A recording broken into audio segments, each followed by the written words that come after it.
Today's webinar is on oral implantology, and the webinar topic for today is called Current Concepts in Implant Aesthetics. The webinar speaker with us today is Dr. Komal Majumdar. Let me begin with a short introduction of Dr. Komal. Dr. Komal Majumdar has completed her graduation from the prestigious Government Dental College and Hospital, Mumbai in the year 2002.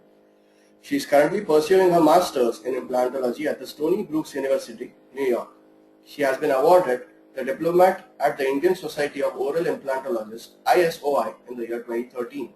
At 33, she is the youngest dentist in India to be awarded this distinction. She has also been awarded the Diplomat at the International Congress of Oral Implantologists (ICOI) USA in July 2013. She is the only woman dentist in India to achieve this dual distinction. She has completed her implant prosthetic mini residency Ancapa Dental, California in 2014. She has successfully completed the Redent Fast and Fixed program in the year 2013 at ULM, Germany. She has completed the Hard and Soft Tissue Management program at Seoul in the year 2007. She has also successfully completed the module on Advanced Sinus Grafting with Cascade and LASK at Taiwan in the year 2010. She was awarded fellowship at the ICOI in the year 2010 and fellowship at ISOI in the year 2013. She is an active member of the American Academy of Implant Dentistry AAID USA. She has attended various conferences on implantology in both India and abroad, including the annual Austin World Meet in the year 2007, 2009 and 2012 at Seoul, India and Taiwan respectively. She has lectured extensively on various topics at various forums in the field of implantology. She has also conducted the pre-conference workshop on implant aesthetics with Dr. Sajjiv Raj at ISOI Annual Conference in Chennai. In the field of endodontics, she has completed her one-year postgraduate certificate course in endodontics at GDC Mumbai, IGNOU, distance learning. She has attended a certificate course in microendodontics by Dr. Jeffrey Coyle with New England University, Canada. This program was completed at San Diego, California in the year 2010. Apart from dentistry, Dr. Komal also loves to travel, learn world languages and is an avid long distance runner. With that short introduction, I would like to hand over the presentation to Dr. Komal. Dr. Komal, over to you. Thank you very much. Good afternoon, everyone, and welcome to the last and final event of Webathon 2014. I'm Dr. Komal Majumdar, and I will be speaking today on current concepts in implant dentistry. Before I go ahead, I would like to thank the Dental Education and Dr. Mayur Davda for giving me this opportunity to be part of this amazing new platform which promises to change the face of dental education in India. My presentation is about an hour and a quarter long, which will be followed by a quiz. After that, I shall be taking questions from the audience. I urge you to note down your doubts. Hopefully, I will be able to solve your queries. We will try to announce the winner of the quiz, if possible today, and thereby conclude the Webathon 2014 with a bang.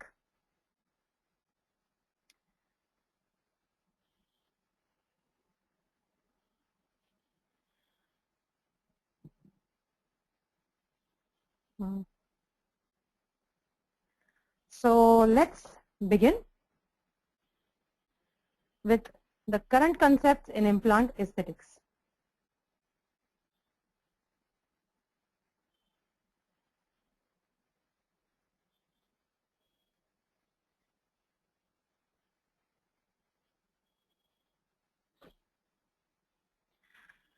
They say that beauty comes in all shapes and sizes.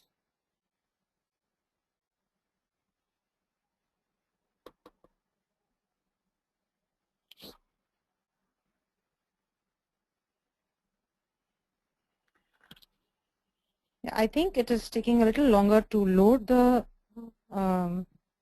screen. So I'm just waiting for that. Yes, okay. So here we go. Beauty comes in all shapes and sizes. and so do implants in the aesthetic zone.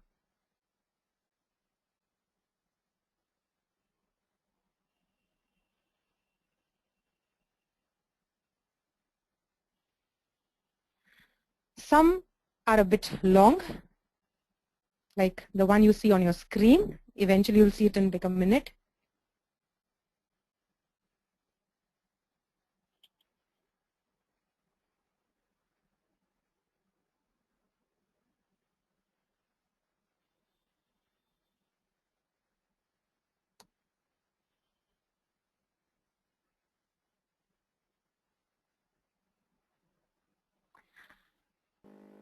Some are slightly short.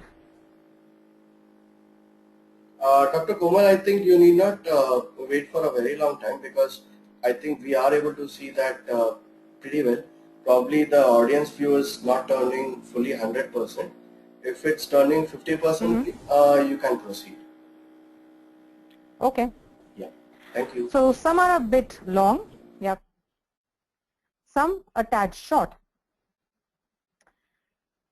Some turn up slightly buccal, and some turn out slightly palatal.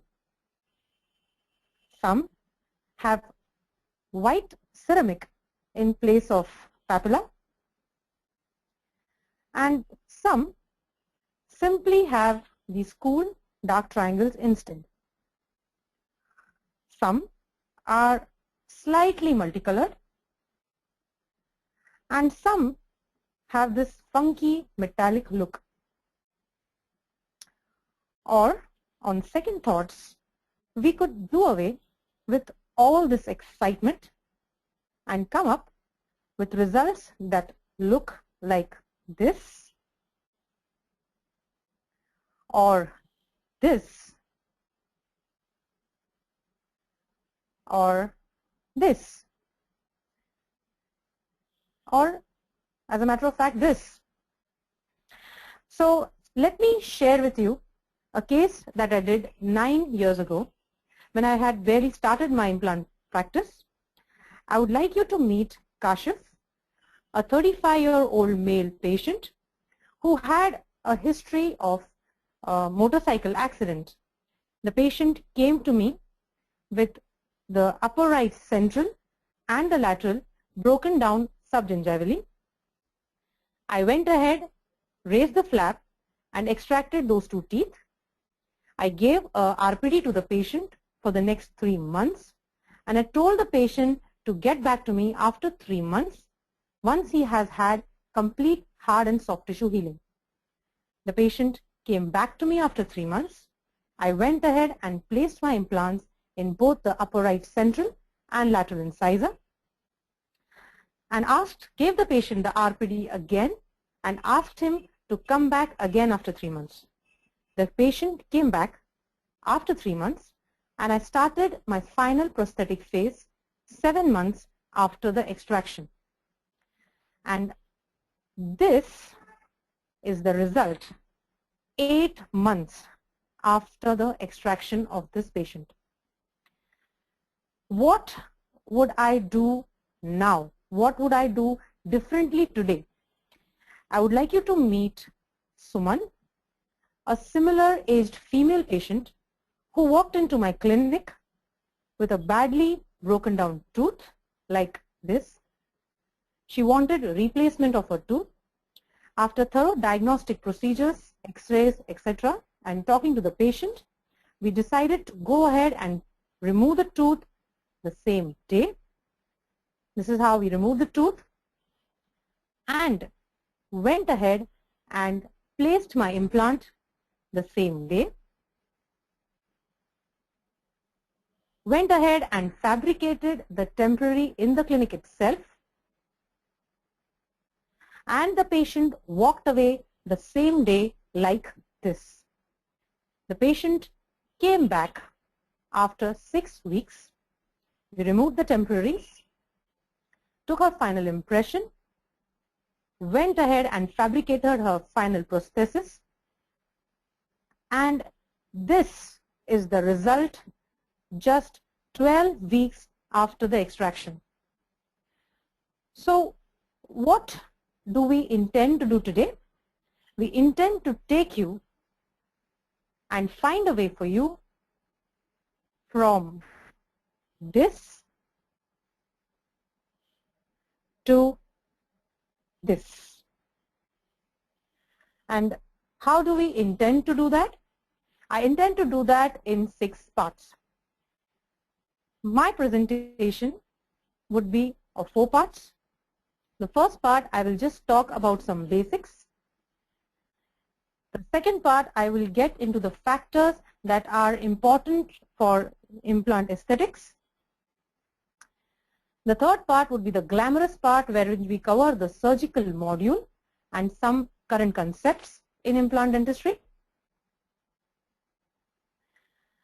I will later on talk about my failures that I've had over the past few years. That will be followed by some cases that I would like to share with you all. And finally, there will be tips and troubleshooting, some take-home points, the quiz, and finally, the discussion.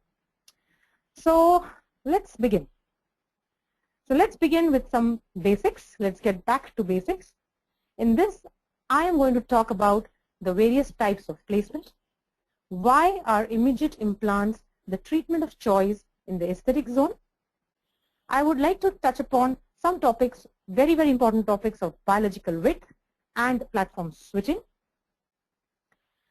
So to start off with, let's start with the types of placement. Now, according to the ITI treatment guide, there can be 4 types of placement, depending upon what time you place your implant. If you place your implant immediately after the removal of the tooth, it is termed as immediate placement. If you place your implant after initial soft tissue healing, that is between a period of 6 to 8 weeks, it is called as early placement.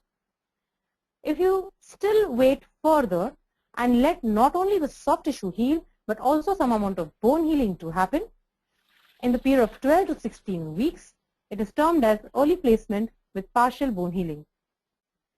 Any placement that you do after a period of 6 months is called as delayed placement or the conventional approach. So what is the conventional approach?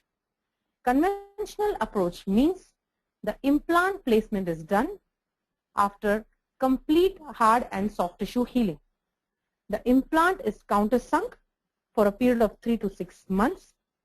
Soft tissue closure happens over the implants, and the implants are kept in completely non-loaded environment. Now, why did we follow this conventional approach?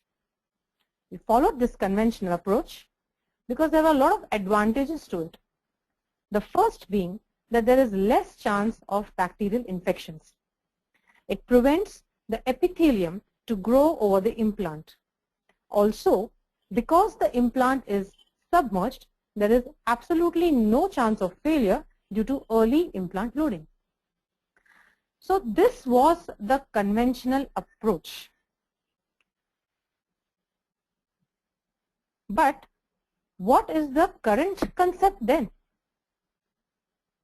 The current concept is to extract and place the implant immediately, and that is what I'm going to talk to you about today. So why should I place my implants immediately, and why is that the immediate implants have become the treatment of choice in the aesthetic zone?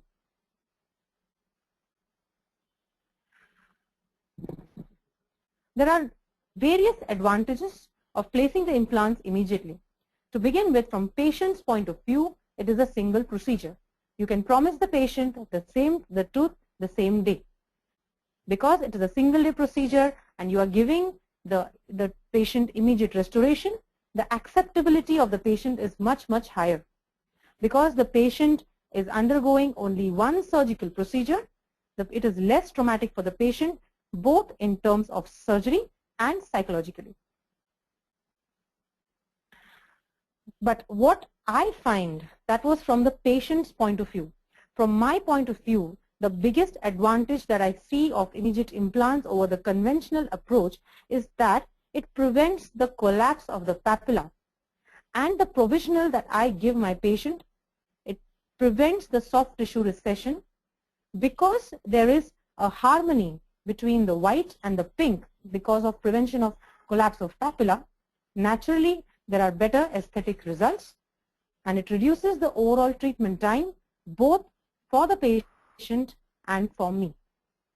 So when do I go for immediate implants in the aesthetic zone? I am very particular about the case selection when I do my immediate implants. I go for immediate implants only if I have grossly decayed, non-restorable and asymptomatic tooth. If the tooth has been lost because of a trauma and there has been minimum bone loss, there is no active infection, there is no active pus discharge from the extraction socket, there is thick, stable and keratinized gingiva around the tooth, and the extraction socket has minimal osseous defect.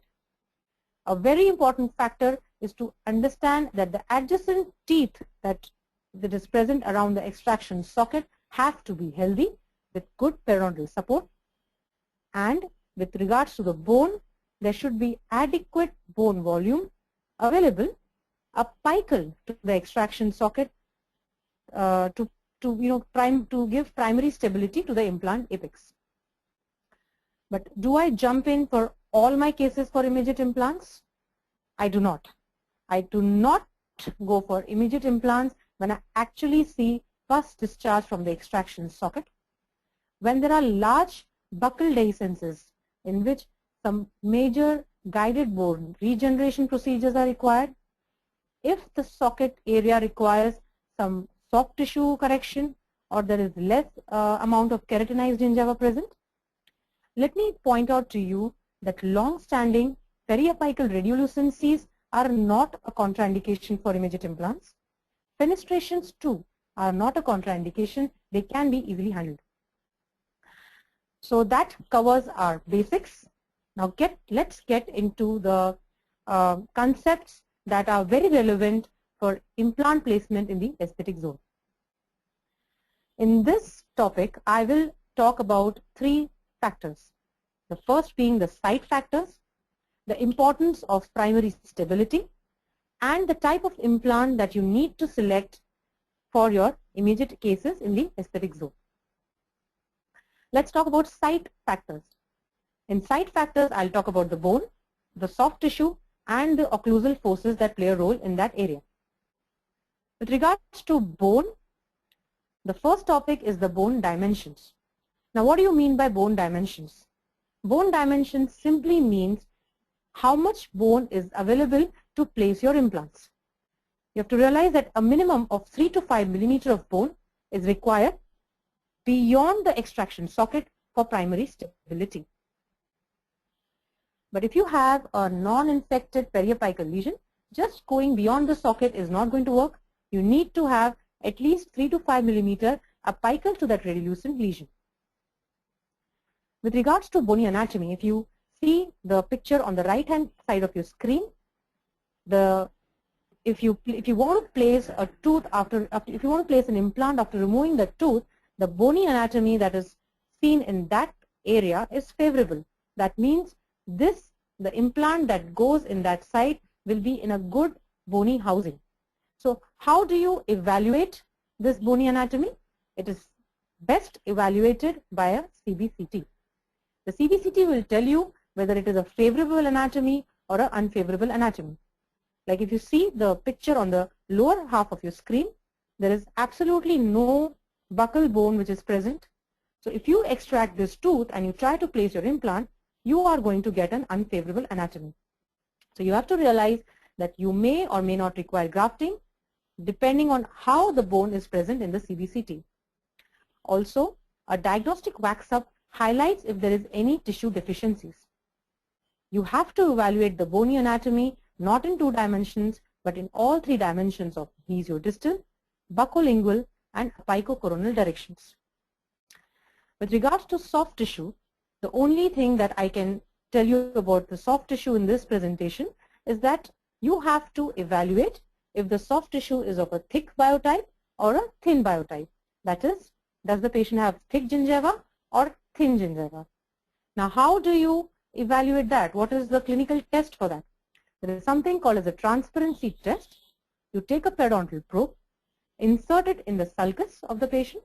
If you can see through the periodontal probe through the sulcus, the patient has a thin biotype. If you cannot see that, the patient has a thick biotype. As a rule of thumb, any gingiva which is about 2 mm thick is of the thicker variety. You can also measure it by anesthetizing the patient and actually using a periodontal probe to poke in and see how much is the thickness of the periodontium. With regards to occlusal forces, now occlusal forces vary in different areas of oral cavity. But for the anterior zone, the occlusal forces are relatively lower as compared to the posterior sides. So how is it relevant to us clinically is that if you get good primary stability for your implants in the aesthetic zone, you can non-functionally load the implant. That means you give the temporary to the patient, which is implant supported, but you keep it out of occlusion both in centric and eccentric relations. This is something which is very, very important, is that under no circumstance should you give a RPT to the patient. Suppose you have placed your implant and for some reason you don't want to provisionalize it. Maybe you did not get that kind of primary stability, or maybe the patient requires some soft tissue correction, or for whatever reasons. Do not give the patient an RPD, because this RPD causes a lot of unnecessary forces on the implant and that leads to crestal bone loss. If you want to temporize the patient, give a Maryland prosthesis or an Essex appliance, as you can see on the lower right side of your screen. You can give an Essex appliance, it works beautifully. So that completes the site factors.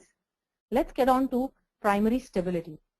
Now, primary stability is a very relevant factor in immediate implants in the aesthetic zone. Now, what is basically primary stability?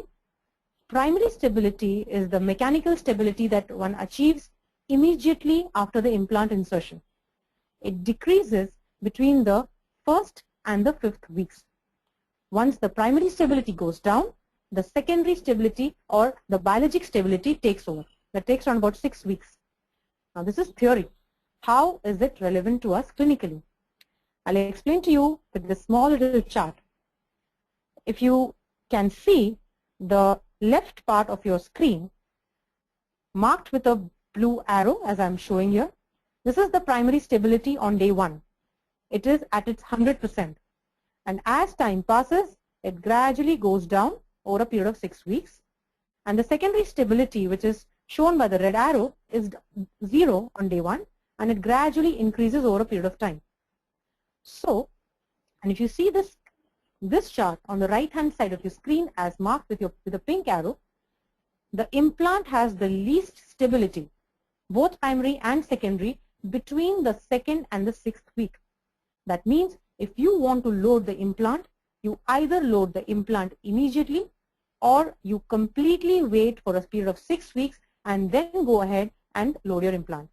If you are going to load your implant in this vulnerable period of time, you are going to have failure.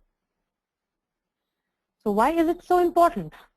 I think it is one of the most important factors in immediate implants. Primary stability ensures no micro movements, because studies have shown that if there are micro movements of more than 100 microns, rather than osseointegration, there is going to be fibrous encapsulation of the implant. So if you have a good primary stability, it ensures good mechanical locking of the implant and in future a good osseointegration. Studies have also shown that there are higher survival rates of your implant if there is good primary stability. Impaired primary stability has been shown to jeopardize the osseointegration process. How do you achieve primary stability? Is there any clinical steps, clinical tips that you can use? I'll share with you some which I find very useful. If you think that the bone quality is not very good and you might not get good primary stability, you go ahead and under-prepare the osteotomy site, not at the expense of causing bone necrosis, but a little less osteotomy than the usual drilling which has been recommended by the manufacturer. Use of stepped tapered screw design, use tapered implants, use self-cutting threads. In the screen that you can see on the right side, I have done something known as a bicortical stabilization. That means I have taken stability from both the crestal and the nasal floor because I had a major dehiscence. So bicortical stabilization is also one of the ways to ensure that you get primary stability. Also using bone taps which cause lateral bone condensation and convert a bad quality bone, that is a D4 bone, probably to a D3 and D2 bone can be utilized. Now what is the type of implant that you would select for your patient in the aesthetic zone? In that you need to decide on what shape would you want, what are the threads that you would want, what is the texture of the implants, and what is the size of the implant that would be best suited for your case. With regards to shape, I think that the tapered implant is the implant of choice in the aesthetic zone. Why would I want to go for tapered implants? Tapered implants give the advantage that they require minimal drilling and they achieve high primary stability even in the low density bone. The only disadvantage of tapered implants is that they have a very small surface area as compared to the parallel body implants. With regards to thread design, there are various designs which are available in the market, but the thread design that works the best for your anterior cases is something called as a hybrid design or a variable design. Now what does it mean? Now this means that at the apex of the implant, the threads are self-cutting and have deeper threads. Now this will ensure high initial anchorage or stability apical to the extraction socket. In the center of the implant, they will have shallow square thread, and these square threads will engage the cuts that the apical area of the implant has created. And at the cervical area, where the crestal bone is the most vulnerable bone and prone to resorption, there are passive threads to avoid any pressure on the crestal bone. Now, regards to surface texture. Now, dental implants with different surface texture treatments are available in the market, and the manufacturers claim that they are superior to conventional machined surface titanium implants for predictable quality of osseointegration. As a general rule, roughened surface increases the bone implant contact or the BIC percentage during initial bone healing. The various surfaces that are now available in the market are sandblasted, like Adin company has a sandblasted surface. They can be a titanium sprayed surface, that is TPS, something like Trident. They can be acid etched, or they can be both sandblasted and acid etched, like Ankylos has both. This is known as SLA surfaces, or like Nobel Biocare has this anodized or Tyrionite surfaces as they claim. Now these surfaces have higher or early osseointegration, so choose your implant which have these surface textures available. With regards to size, I follow the golden rule: the narrowest possible, the widest necessary. Again, I repeat, narrowest possible and widest necessary for that area. We do not want to fill the extraction socket with the implant. We want to actually keep a distance from the buccal cortical plate. I will explain to you the relevance of this as we proceed. Now, before we go ahead and talk about the surgical aspect, let me just clear two very important aspects which I find that is relevant not only for implant dentistry but in dentistry in general. And that is something known as biological width. We've heard this, most of us know about it. Let me just talk about it for like a minute or two. Now, again, before I talk about the biological width, let me just get some concepts clear. These terminologies I want you to understand so that the discussion of biological width becomes easier. Now, this area is the sulcus, which I'm pointing out to you. The area which is marked with the blue arrow is called as the epithelial attachment, or some call it as a junctional epithelium. Now, it is the epithelium that provides contact between the gingiva and the tooth. The area below that is the supracrestal connective tissue attachment, and this is the area that underlies below the epithelium and above the bone.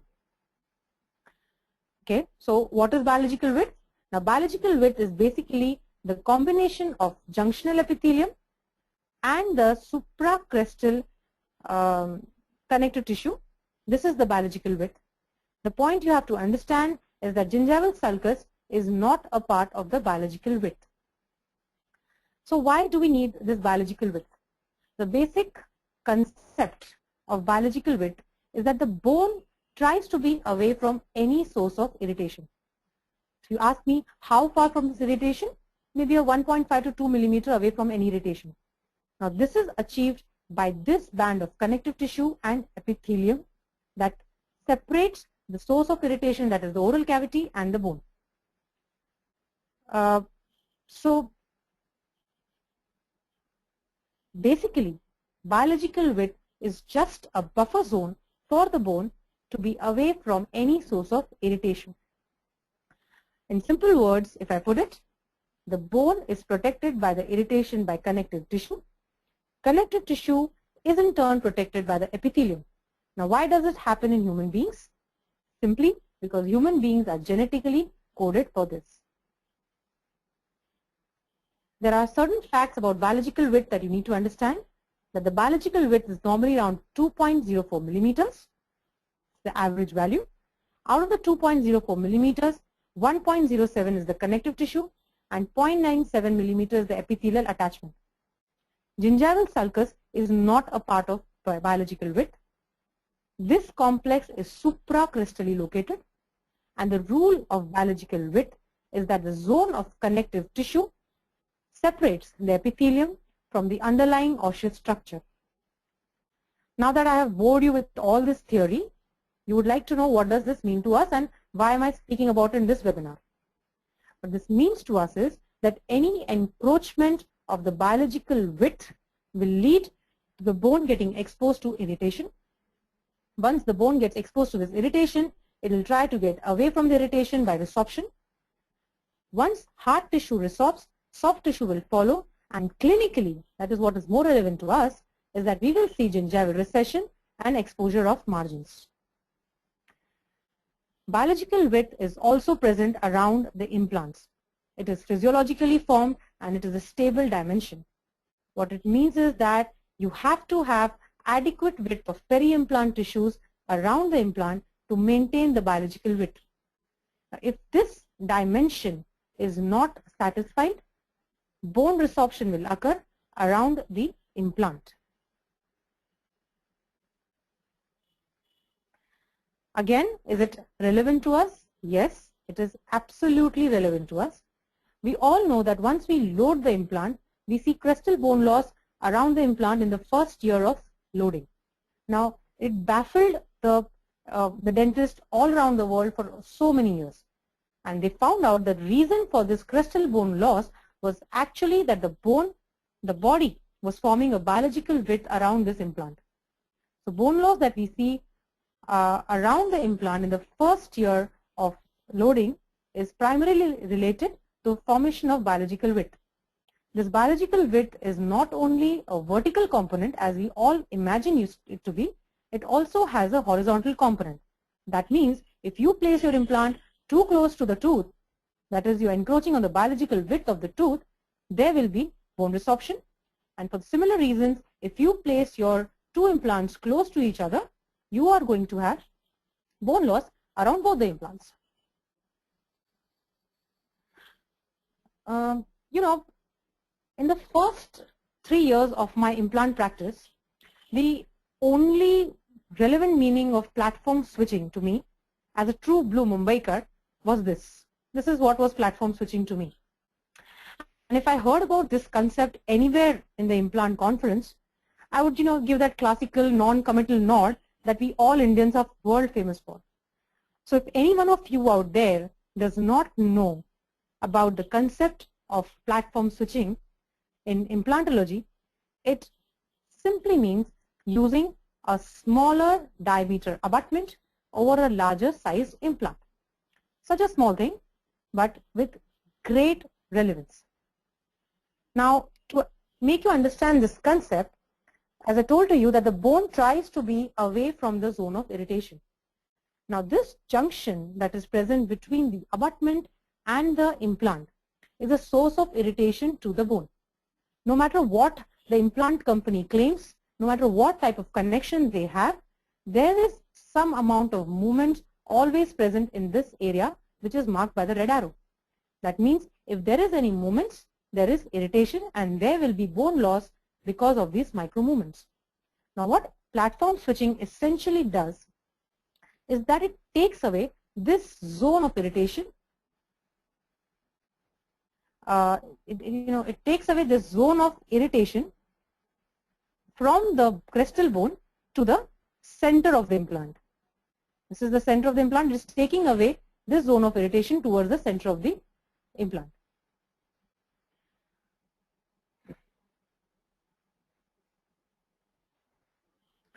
Now, because it is taking away the zone of irritation away from the implant, it prevents the bone loss due to micro movements at the junction of the implant and the abutment. Again, is it relevant to us clinically? Yes, very, very much. Now, if this zone is taken inside, the bone loss does not happen. Because bone loss does not happen, the soft tissue recension is prevented, and in the aesthetic zone, the harmony between the pink and the white is the one that determines whether you have a success or a failure. So try to use a platform switched abutment in your aesthetic zone, in the aesthetic zone.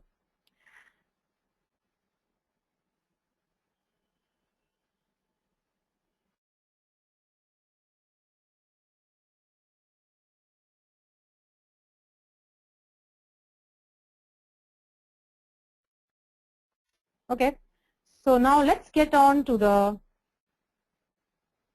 the glamorous part of the presentation, that is the surgical module, something which I enjoy and I'm sure that everybody enjoys out here. In the second part, I will be talking about the surgical module and some of the current concepts of implant industry. Here I will be talking about some general surgical protocols, why not to flap in the aesthetic zone, the surgical instruments that you require for your atraumatic extraction, how is the atraumatic extraction procedure actually done, what is the type of flap that you need to go for if you are going for a delayed protocol, and the three-dimensional placement of your implants, the concept of jumping distance, and the newer concepts of dual grafting procedure, something about Vista procedure, VIP CT graft, socket shield technique, when to flap and when not to flap, and my take and the current concept of immediate implants in the infected sites. With regards to general surgical protocols, which we all are aware of, I'll just list it in a minute, that surgery must be performed according to carefully established guidelines. The basic rules of sterility and asepsis should be followed. Sterile drapes should be used. Disposable gloves, autoclaved instruments, and kits should be used. And both extraoral and intraoral scrubbing should be performed with a Bitterine. Now, this might seem a little overwhelming, but the importance of it cannot be overstated. It is extremely important that you follow these protocols each and every time. Now, before I go ahead and talk about the surgical module, I want to ask this question, and I'm sure a lot of people out there have the same question, is that immediate implants, do they actually work? And there are a lot of studies that show that no, there is a lot of buccolingual dimensional changes, almost to 50%. That means if you remove the tooth, there is almost 50% of buccal bone loss that happens, and there is no long-term stability, there is soft tissue recession. So why are we going for this concept? Now, let me point out to you that all these studies that have been done over a period of years were done when the tooth were removed after the flap was raised. None of these studies was done without raising the flap. Now what the studies have shown that if you flap, there is going to be bone loss. So why not to flap in the aesthetic cases? You do not want to flap in the aesthetic cases because studies have shown, as I mentioned to you before, that raising the flap to visualize the bone can lead to greater bone loss and soft tissue recession. To understand this concept, you have to understand the blood supply of the buccal bone.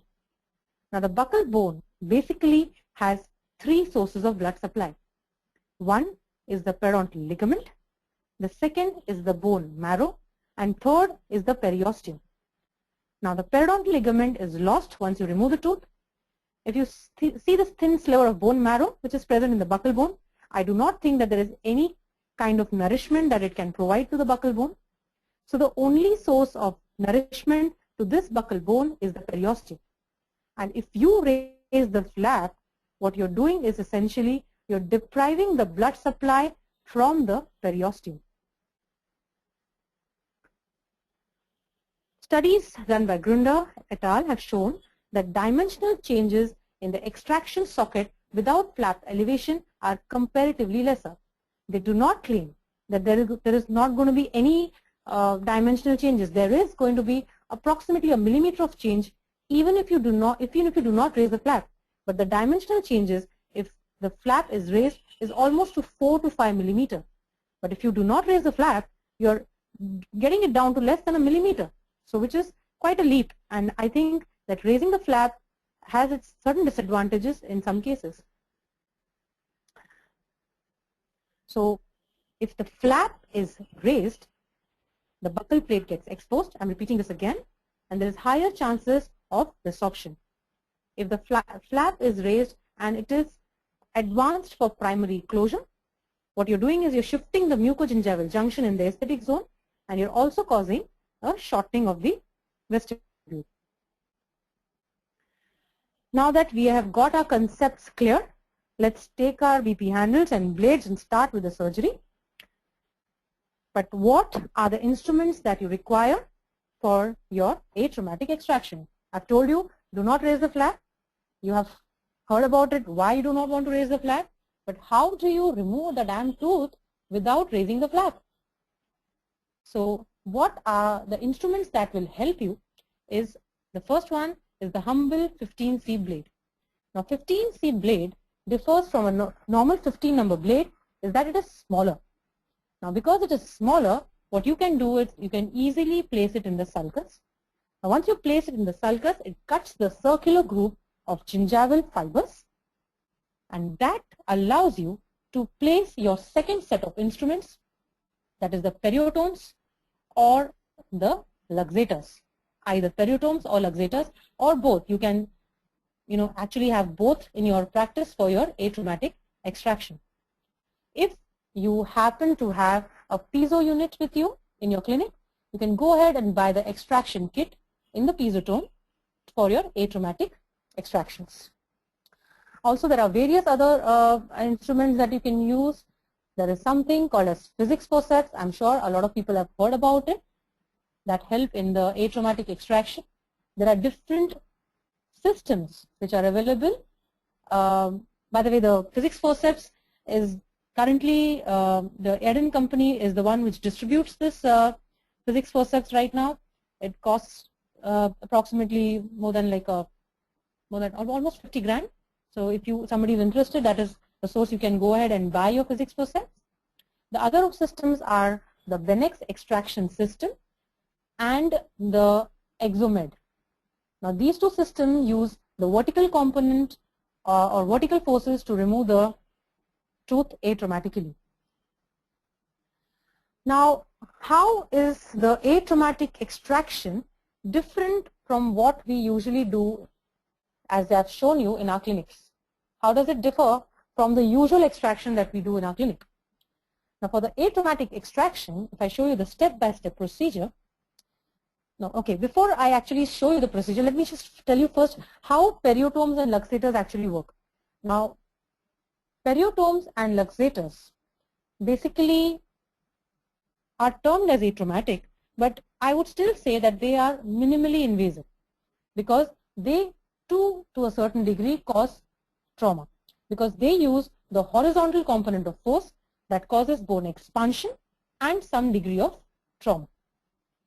So to start off with the steps, the first step that I do is that I take my 15C blade and I use it for the initial penetration into the periodontal ligament space before inserting my tip of luxator or periotome. So now that the circular group of fibers have been cut, like as you can see on the screen, you go ahead and use your periotome or luxator. Now what these ligament knives, they cut the periodontal ligament and they expand the annulus. They use the principle of wedge to initiate the luxation of teeth when they are pushed along the root of the tooth.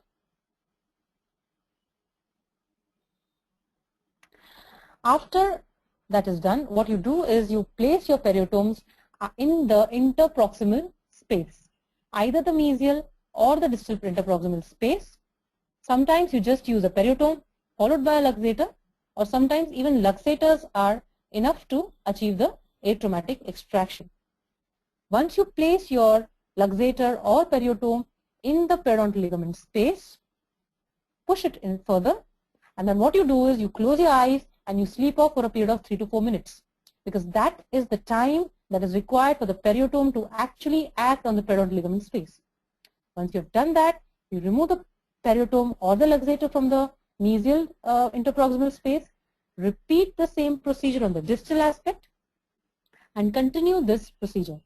Now, while you have placed it in the interproximal space, what you can also do is you can move your periotome or luxator back and forth within the periodontal ligament space so that the tooth can be removed atraumatically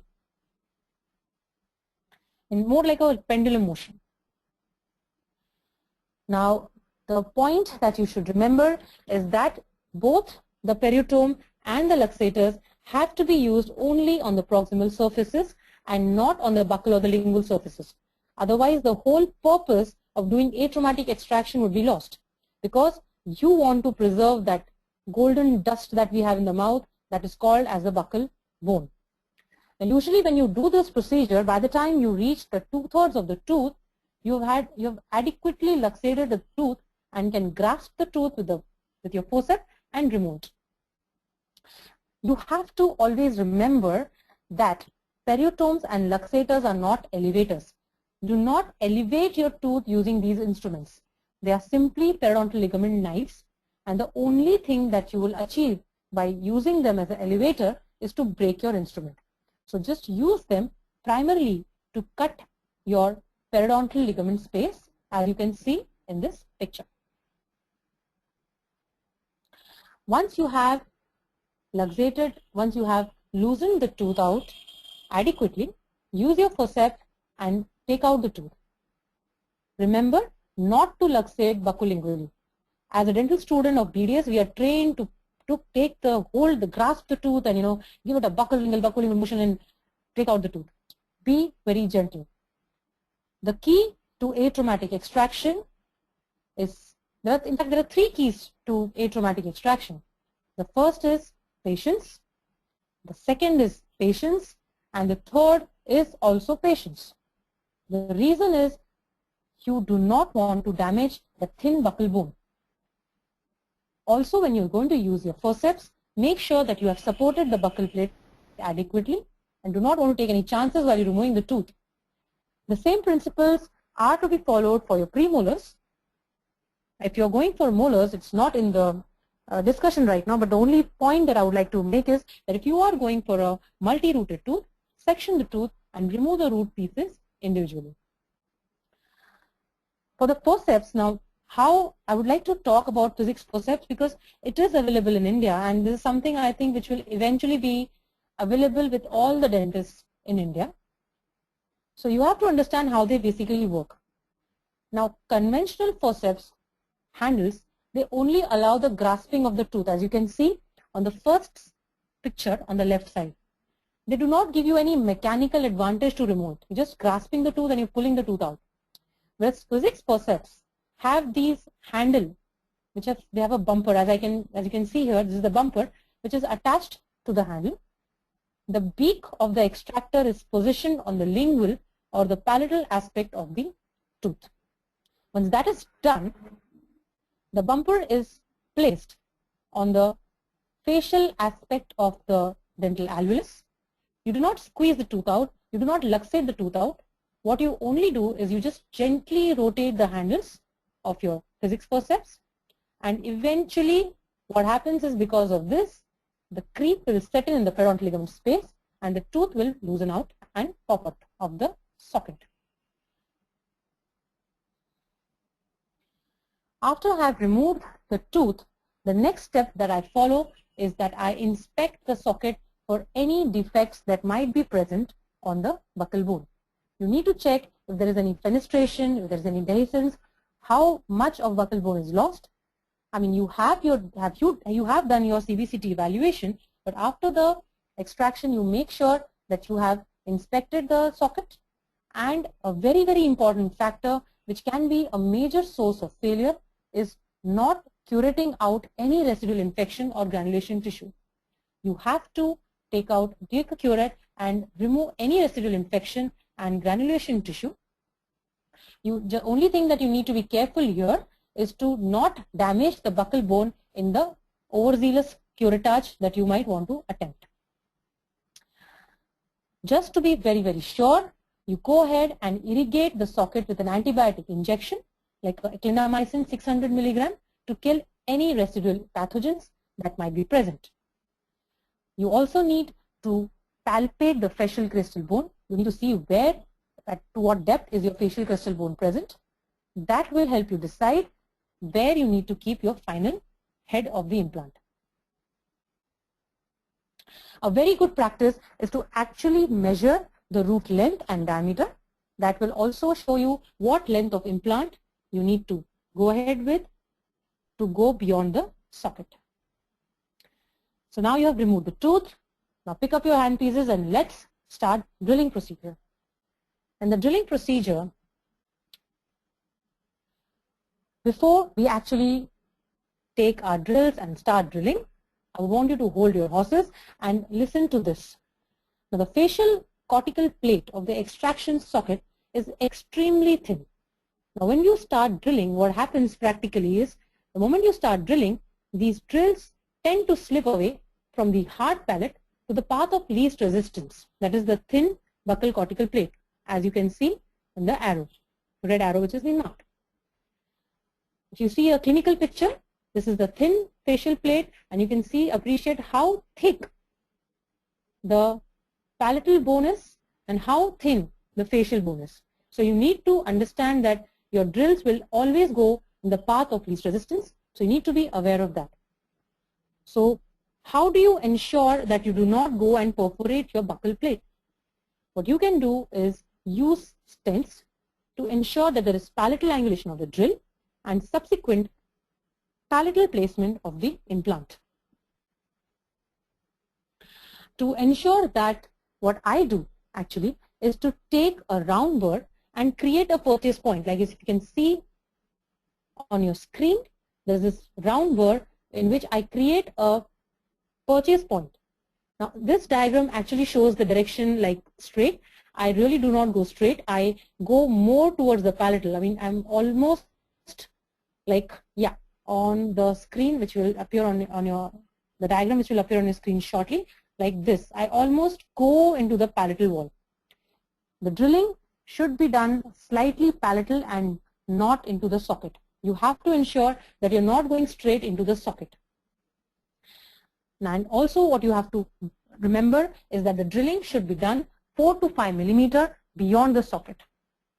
That will ensure that you have primary stability that you are achieving from the bone beyond the socket. Now as I told to you before, this is my pilot drill which is almost going into the palatal wall. I'm nowhere straight. But the procedure after this, the step after this, is the most important step that I feel is in drilling. Now, if you continue your drilling in whatever direction I showed you before, what will happen is that you will have the exit at the incisal edge, as shown by this bold arrow. If you continue your drilling just like that, you are going to have your implant prosthesis screw hole from the incisal edge. You do not want that. You want your access hole to be from the cingulum. Now, how do you ensure that you have a cingulum access hole? What you do is, once you have achieved your purchase point, once you've gone beyond the socket, you gradually straighten your pilot drill, like shown in the diagram. Here I have straightened my drill and my exit is now from the cingulum, as you can see from this bold arrow. Why do you want to do this? Now, if you continue your drilling in the palatal bone, you are going to have a cement retained prosthesis because the access hole is in the incisal edge. Now, because the access hole is in the incisal edge, you might want to take your angulated abutments, your zirconia abutments to hide that metal which is seen through from the buccal gingiva. But if you have an exit from the cingulum, you can have a screw retained prosthesis with the access hole here on the cingulum area. So what is the big deal? Why can't we have a access hole which is on the incisal edge, and why do we want to keep the access hole on the cingulum area? Now that we do that because we want the prosthesis to be screw retained. The reason we want the prosthesis to be screw retained is that the teeth have scalloped CJ, whereas the implants, as you can see from this red arrow, there's a scalloping of the CJ in the interproximal bone, whereas the implants have a symmetrical round restorative surface. That means if you place your round interface of your implant on the abutment, like you can see, this interproximal implant crown margins are located several millimeters submucosally. As you can see from this green arrow, there is a lot of distance present between the margin and the contact point. Now what happens because of this is that it is extremely difficult for the patient to clean that area. Also, if you have a cement retained prosthesis, it is in fact impractical for you to go ahead and go into that area and remove the cement. So for better home care, a screw retained prosthesis is preferred over cemented prosthesis. So now that you have gone ahead, straightened your pilot drill for a more palatal or a more cingulum exit, you continue your drilling. Now sometimes the drilling has to go right up to the nasal floor to ensure primary stability. Do not perforate the nasal floor, but go right up to the cortical bone of the nasal floor.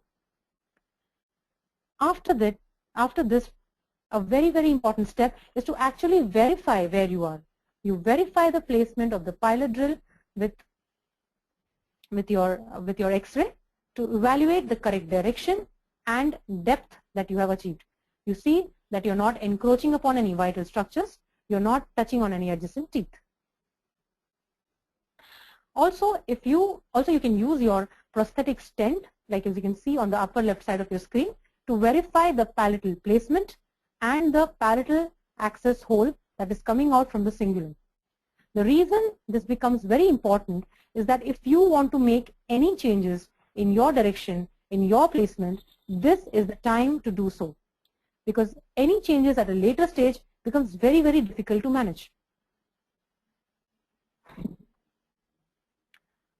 Once you have verified that you are going in the correct direction and depth, you continue your osteotomy drills in the same direction and depth. A very practical point that I have seen over a period of years is that in the anterior zone, when you're placing in the central incisor or lateral incisor, you need to use a drill extension. Now that's because the adjacent teeth, we do not even realize, but these adjacent teeth start to interfere during our implant placement or our drilling procedure. So although you start off going palatally in the correct direction, by the time you finish your osteotomy, your implant placement goes haywire, it goes more or less buccal. So to avoid that, what you can do is to use a drill extension and then place your pilot drill or your subsequent drills. Now, if you have used this long pilot drill and the longer drills of approximately 13 to 15 millimeters, the control over the drill gets a little lesser. So what do you ensure? How do you ensure that you have control over this drill? You can place your finger over the head of the handpiece while you're drilling, and you direct the drilling in the correct prosthetic position. So you have verified now that you are going correctly, you're using your drill extensions, then you continue your drilling further. The only point to remember is that the final drill should not be in contact with the buccal plate. You need to keep a jumping distance between the buccal bone and your implant surface so that you can go ahead and graft that area. If you are not using a self-cutting drill, a self-cutting implant, I'm sorry, then if you're using a passive implant for whatever reason, then a very useful tip is to use bone taps. Now, these parallel body implants do not have cutting thread. That means they have to be guided to the osteotomy site. A bone tap is used to ensure that this will ensure a pressure-free placement of the implant. Because although your drills were going in the correct direction, you might still perforate if you have not used your bone tap in parallel body or non-cutting implants. As I said, that it avoids the slippage of the implant in the extraction socket during the placement of your implant. Now, as you can see on the next picture, is that the osteotomy which is prepared is palatal to the original socket. This is how it should look at the end of the drilling. The socket should be separate. Your osteotomy prepared should be separate. It has to be palatal to the original socket. There is a lot of bone that gets collected on your drills. Do not throw it away. Collect it in a bowl with saline and use this autogenous bone slurry and reinforce the thin facial bone. This is the gold dust. You need to preserve this autogenous bone that you have collected from your drills. That completes the drilling and the placement. So if you decide to go ahead and make a provisional, you can go ahead and make a provisional, or you can make put a transmucosal abutment as per the case that you have decided for that patient.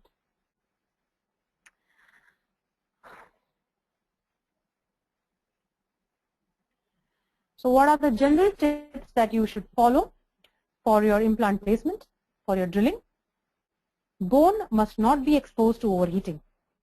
The drilling of the bone increases the temperature at the recipient site. Always go intermittent drilling and use sharp drills. Gradual increase in the osteotomy should be done with larger drills with profuse irrigation, without causing necrosis of the bone. Use extra wide twist drills and pre-tapping procedure in dense bone drills, like in the D1 bone, where in the mandibular anteriors, you need to ensure that you use all your drills, all your dense bone drills, all the bone tap, so that when the implant actually goes into the prepared osteotomy, there is absolutely no pressure on that bone. I think D1 bone is one of the worst bones to work out with. If you have soft bones, you under drill, as I told you before, use thinner drills, because you want to minimize the risk of implant stability if you use too much of the drilling in these soft bones. The pilot drills are our workhorses. You constantly change your pilot drills after a few surgeries, and also use profuse chilled coolant. So that was for the surgical protocol for immediate implants in the extraction socket. What if you do not have an extraction socket, but you have a patient who has already remote stood and wants to go for an implant placement? So in this, I'm going to talk about the flap design in various clinical procedures, in various clinical scenarios. Now, if you have a patient who walks in with a very favorable or condition, that means the papilla are intact, both on the mesial and the distal aspect, as you can see in this. there is absolutely, you have done your CBCTs and you realize that there is really no bone augmentation that is required in this case. So what you do is, for the flap, you take a mid-crestal papilla saving incision. Papilla saving incision means you keep around about 1 millimeter away from the adjacent tooth and you do not raise that papilla. The vertical incision that you give has to be in the keratinized gingiva. You need not go all the way up to the mucogingival junction. If everybody has seen this, I'll repeat this again, that the papilla saving incision means you do not involve the adjacent papilla. The horizontal incision has to be mid-crestal. The vertical incision does not have to go all the way up to the mucogingival junction, and this should be a full thickness flap. If the patient has already lost his papilla and he has come after a very, very long time to you, what do you do in that case? And also you realize that there is no bone augmentation that is required in this case. You make your horizontal incision, crestal horizontal incision, but not in the middle, but little palatal. Now this will provide greater thickness of keratinized gingiva. You can push this palatal tissue in the buccal area and create a pseudo appearance of creating the papilla. When you give the vertical releasing incisions, since you do not require any bone augmentation procedure, you do not have to go all the way up to the mucogingival junction. And again, in this case, a full thickness flap has to be raised.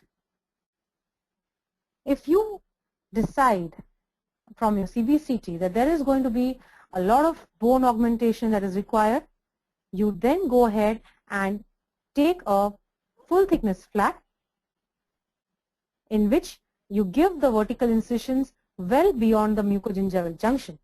Now this is done primarily so that you can advance your flap.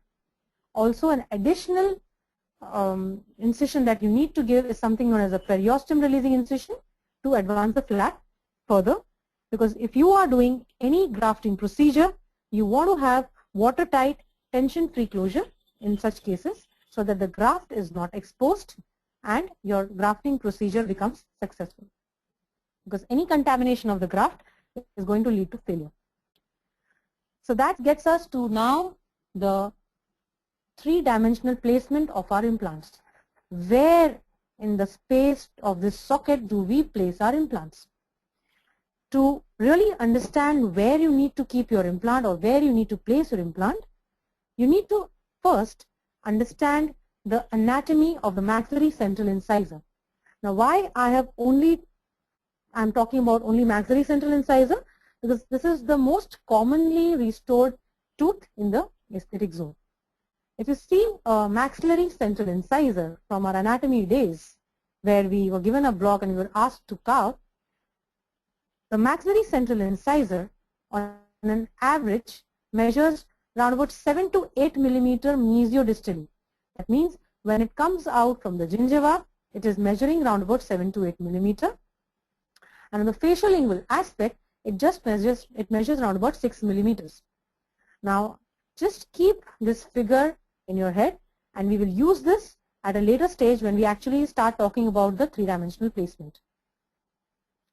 Now, according to Pelser and co-workers, with regards to the three-dimensional placement of the implants, now correct three-dimensional implant placement is the key to aesthetic success.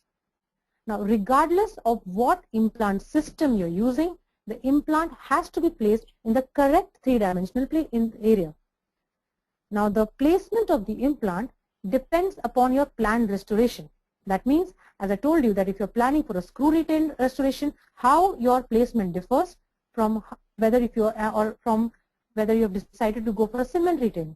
So this is what it means, that it depends upon the planned restoration that the implant will support.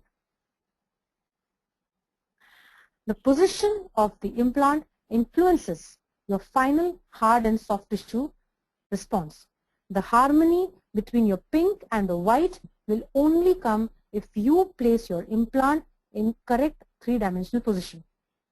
The implant can be viewed in 3 dimensions. So when you're going to see or replace your implant, you need to check that your implant is placed in the correct three-dimensional position, that it is placed in the correct mesiodistal position, buccolingual position and the correct cervico-incisal position.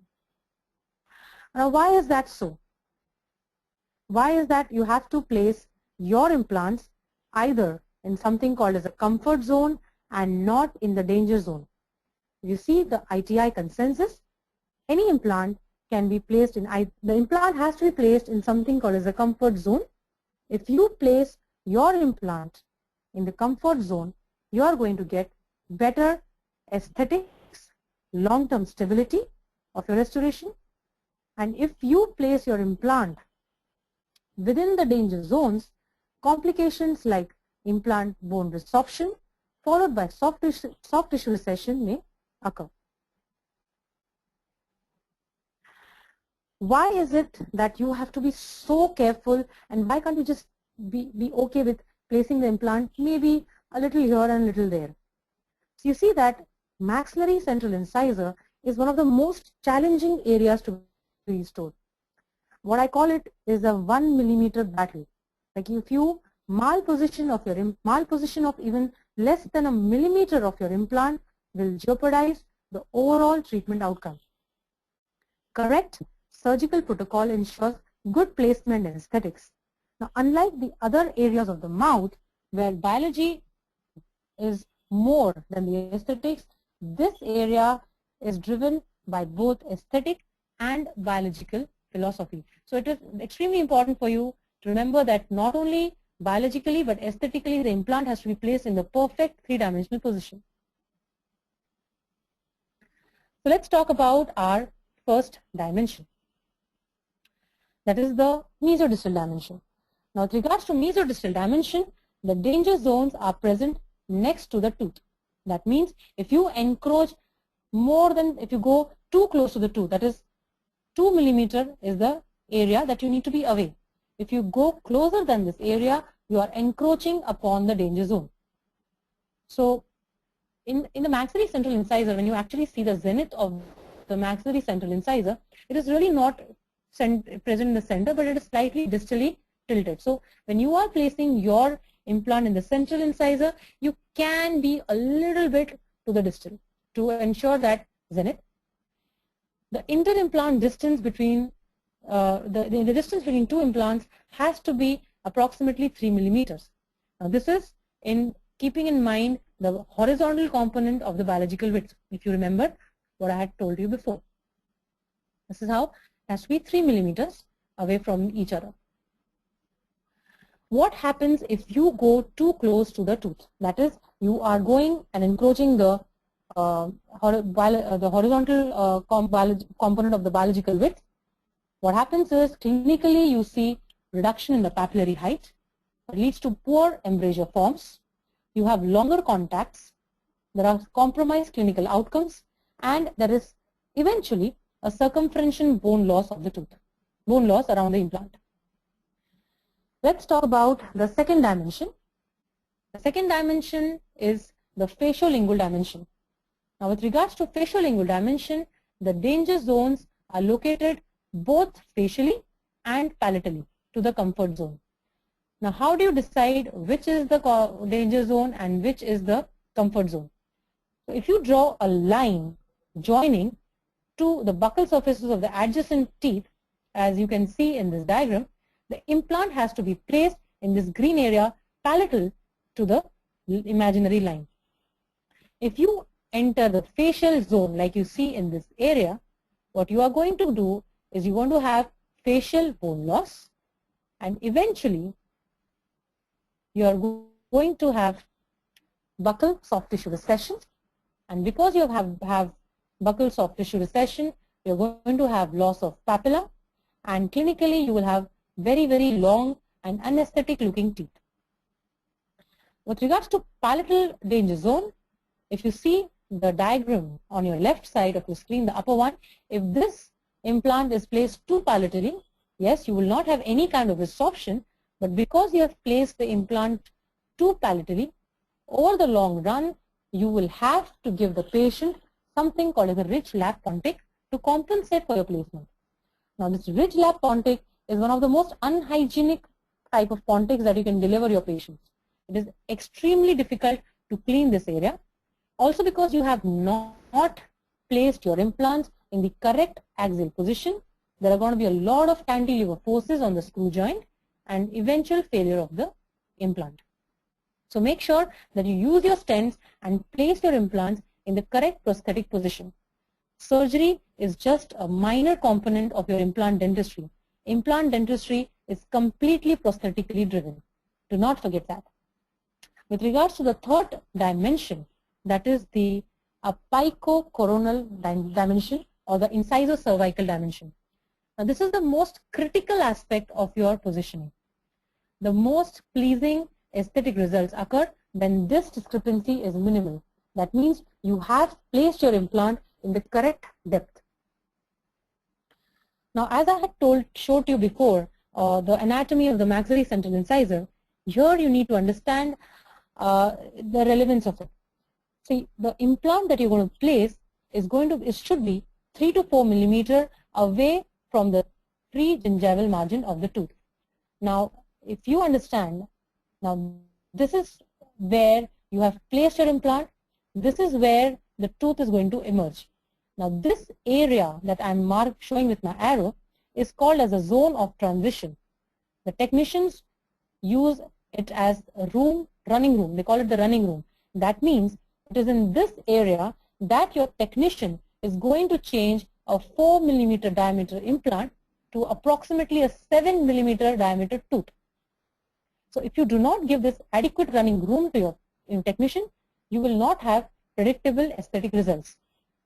If you are going to take the CJ as the guide, you need to place the implant 1 to 2 millimeter apical to the labial CJ of the adjacent tooth. You need to keep this as a reference and place your implant head accordingly. What happens if you place your implants too deep? You go overzealous, you want to have that zone of transition really, really nice, and you place it too deep. Now, if you place it too deep, what is happening is you are encroaching upon the danger zone, and the body will form its biological, will try to form that biological width, and no doubt you will have great aesthetic results to begin with, but over a period of time, you're going to see bone loss around the implant, like this. So you do not want to place the implants too deep. You want to prevent that. You want to prevent the facial bone resorption and subsequent gingival recession.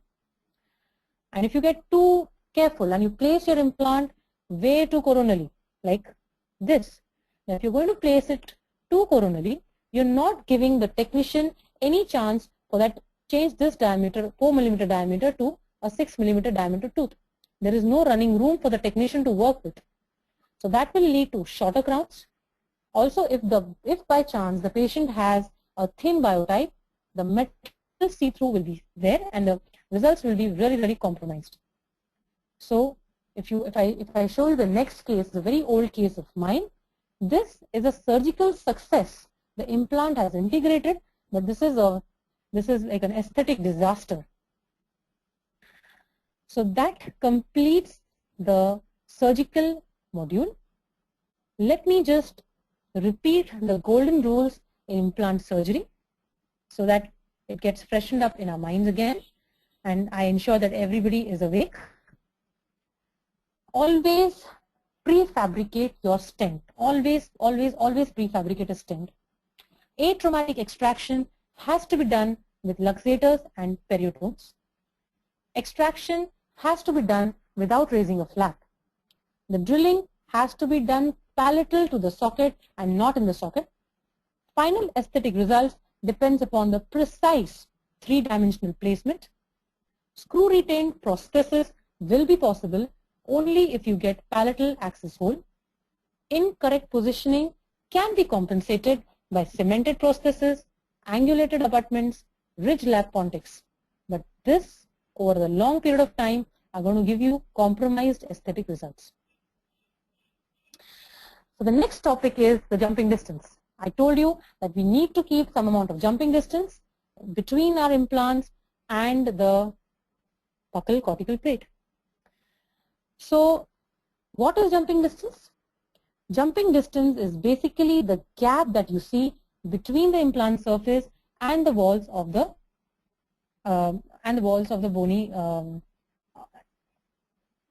bony socket. I'm sorry, I just slept off for like a second. Sorry. So the question now that comes to our head is, do we graft or we do not graft this area? That is the question. Now, as a golden rule, I always graft. Why do I always graft? Because according to the studies done by Arujo and Linde, according to them, no matter what you do your conventional approach or you go for immediate implant placement, there is always going to be some amount of buccal bone loss in the buccal plate. So if you do not place your graft, what is happening, especially in your maxillary central incisors, the buccal flap will just collapse on the implant and there will be absolutely no chance for any bone formation to happen. By placing your graft, what you're doing is that you are going to ensure that there is no buccal bone loss. How can we achieve that? We achieve that if we place our implant palatally. We use a smaller diameter implant, as I told you before, smallest possible, widest necessary. Now this is purposely done to create the space for grafting to compensate for any expected bone loss. This gap is purposely kept between the bone and the implant because any contact of the implant with the buccal bone can accelerate the buccal bone loss. By placing the graft, you are ensuring that this doesn't happen. The question you need to ask is, why does this buccal bone loss happen? What is the science behind this?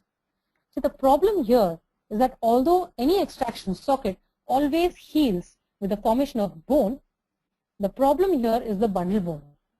And the bundle bone is the bone in which the Sharpie's fibers get embedded.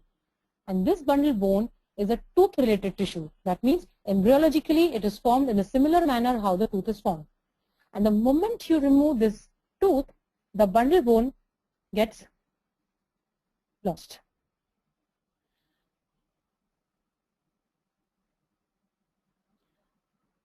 So by placing the graft, what you're doing is you are corrupting the osteoclastic activity. This bone graft also acts as a matrix and it doesn't allow the collapse of the buccal tissue over the implant.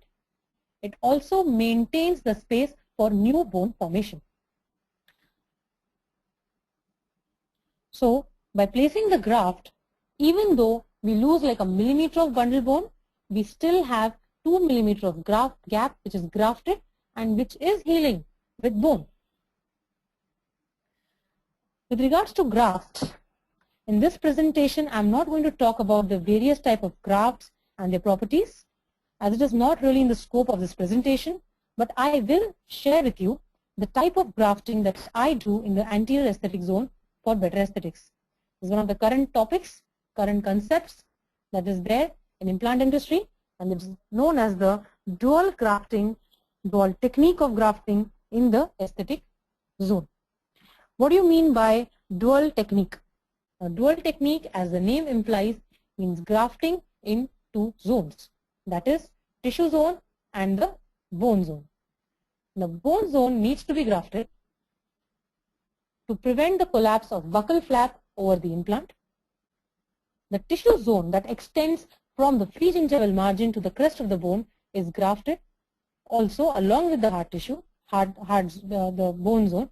Now this graft that is placed in the tissue zone, as you can see here that my graft is coming all the way up to my free gingival margin.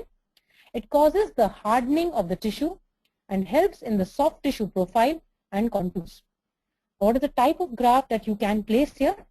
You need to keep a slow resorbing graft, maybe like a Serra bone, in this dual technique.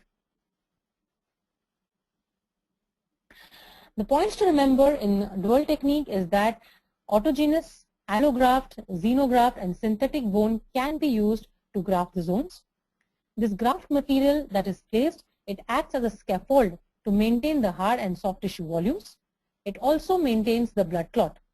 xenograft is, as their studies have shown, that xenograft can be used and can be used in the soft tissue without any inflammatory reaction.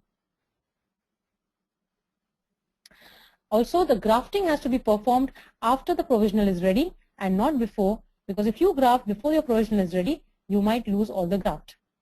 In such dual technique, screw retain prosthesis is recommended.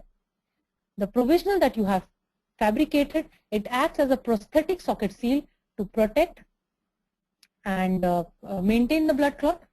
It also supports the graft material during the healing period.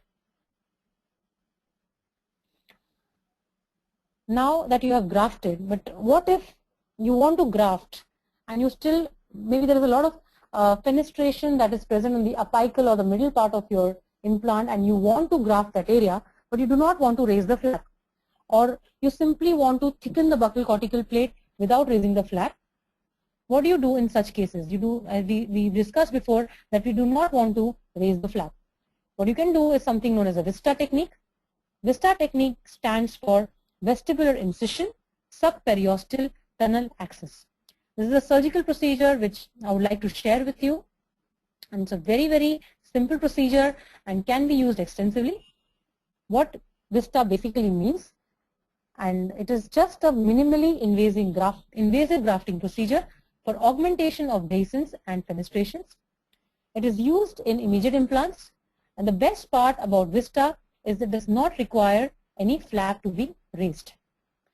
It differs from the aesthetic buccal flap in terms that the aesthetic buccal flap, as you can see on the left-hand screen, is that it extends right up to the attached gingiva, whereas the VISTA flap is only limited to the vestibule. Now let me show you how the procedure of VISTA is done. Before I actually show you a clinical case, let me show you a pictorial representation of VISTA so that you can better understand and relate with what I show to you. So suppose you have this case in which you have, as shown by this red arrow, a minor fenestration that is probably present in the middle third of your implant, and you want to graft this area without really raising the flap. So what you do is you create an incision in the vestibule as shown by this green arrow. You take your tunneling instrument or your periosteal elevators or your user and create a subperiosteal pouch. Like this, a subperiosteal pouch is created, and through this pouch, through this incision, you can, as shown by the green arrow on the right hand side of the screen, push in your graft material. So a minor fenestration that was present is grafted without raising the flap.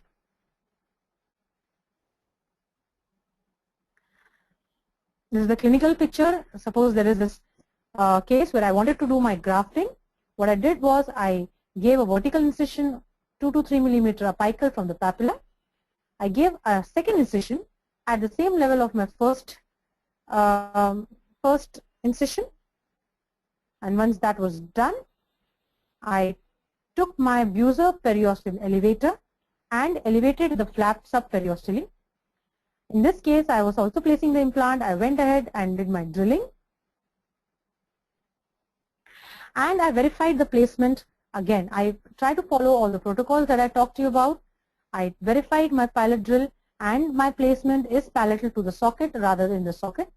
As you can see on the right side of your screen, the osteotomy is palatal to the socket and not in the socket. I went ahead and placed my implant here. I did not achieve the kind of stability that I wished for, so I went ahead and submerged my implant.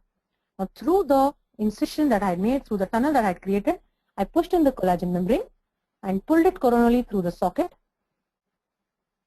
And then I went ahead and grafted my Nova bone putty in that jumping distance. So why do I want to do VISTA? This procedure, I really like this procedure because it avoids the touching of the gingival margin. Because the flap is not raised, it prevents any loss of blood supply to be lost in that buccal flap. The keratinized tissue remains intact. It reduces the tissue remodeling, and because you're not touching the gingiva, you get pleasant aesthetic results. It is less technique sensitive, and fewer complications are seen as compared to open augmentation procedures. But do I do Vista? Which cases do I pick up for Vista for? I pick up only when I need to do some lateral bone augmentation for any facial concavities that are present. If I want to graft any perforations that are well above the crest, if there is any apical site that has been perforated, I go ahead and augment that with using a Vista. Now, some people claim that Vista can be used for vertical augmentation. I personally think that vertical augmentation is one of the most difficult augmentations to achieve, and I really don't think that this should be attempted with Vista. But do I do Vista in all my cases? No, I do not do my Vista in cases where the bony dehiscence is present in the crestal half of the ridge, or the buccal bone has been lost due to trauma. Also in pencil thin ridges which probably require a block bone grafts, I do not want to go for Vista. The problems with Vista, although it's such a nice procedure, is that it is a blind procedure. You really cannot see what you're doing. You have to completely rely on your radiographs to evaluate where your defect is present. Also, I like to always decorticate my bone before I start my grafting. In this case, because I cannot see, I cannot graft, I cannot decorticate the bone for the local blood to enter that area and cause and have better healing and bone regeneration. Also, in the beginning, it requires a very controlled surgical hand, because while you're doing, you might tear the periosteum during the elevation, and it's not all hunky-dory all the time. You can have soft tissue growth rather than the graft actually forming in that area. Now, in the previous case when I showed you where I did my Vista, you saw that I did not give any kind of provisional. I did not advance my flap for primary closure. Now, how do I protect my graft in that scenario? In that scenario, I need to protect my graft by placing some sort of a connective tissue, either artificial or a host connective tissue. Now that again, I can use a free graft from the palate, or I can do something called as a VIP CT graft. Now the problem with a free connective tissue graft is that it totally depends, the blood supply of it totally depends on the recipient site. The difference in the VIP CT graft is that the blood supply of the connective tissue is maintained, remains intact to the donor site. What VIP CT stands for is vascular interpositional connective tissue graft. How do we go about it? Again, I'll show you very briefly how I go about it. Basically, if you want to, there is this thick band of connective tissue which is present between the palatal bone and the palatal mucosa. What you need to do is graft or take out that connective tissue. How do you go about it? You take 2 to 3 millimeters away from the pregingival margin. You go ahead and give a full thickness flap. Care should be taken that you are mesial to the first molar. Do not go distal. You do not want to damage the greater palatine artery. You want to cut that artery. And you extend your incision right up to the area which you want to graft. Once you have taken that full thickness incision, you free the connective tissue from the palatal bone, as you can see from here. Now you have freed the connective tissue from the bone in the palate. Now you need to remove that connective tissue from the buccal mucosa. So you take a partial thickness flap, you take your BP handle and you cut out this connective tissue. To make it more simple, it's more like, cutting out, if anybody of you cooks here, it's like taking out dosa from the tawa. Just keep cutting out the connective tissue. I mean, I work like this. It works the best for me when I think like this. The surgery becomes quite simple for me. So this connective tissue is released from the palatal mucosa using a split incision on the palatal mucosa. Now once that is done, I have my thick connective tissue which is here. Now I want to free this connective tissue from the palate. So what I do is I take my VP blade, I cut it off from the distal aspect. Now once it is cut off from the distal aspect, I have this connective tissue which is free on one end and attached to its nourishment on the other end. Now before you rotate this flap, what you do is you create a tunnel between your donor site and your recipient site. And then using your suture, you can pull that connective tissue in the recipient site. Once you have done that, you go ahead and stabilize your connective tissue using sutures like this. If you can see on the right hand part of your screen, you are stabilizing this connective tissue graft. This is followed by, this is how it is sutured, and then you just leave this area. Now epithelium, you know, will form around over this connective tissue, and you have a perfect protection of your graft, perfect protection of your implant that is inside. Now all over the years, there has been a big fuss over the buccal plate and its loss with the extraction of the tooth. So what if we do not touch this buccal plate of bone and get rid of the problem of buccal bone loss?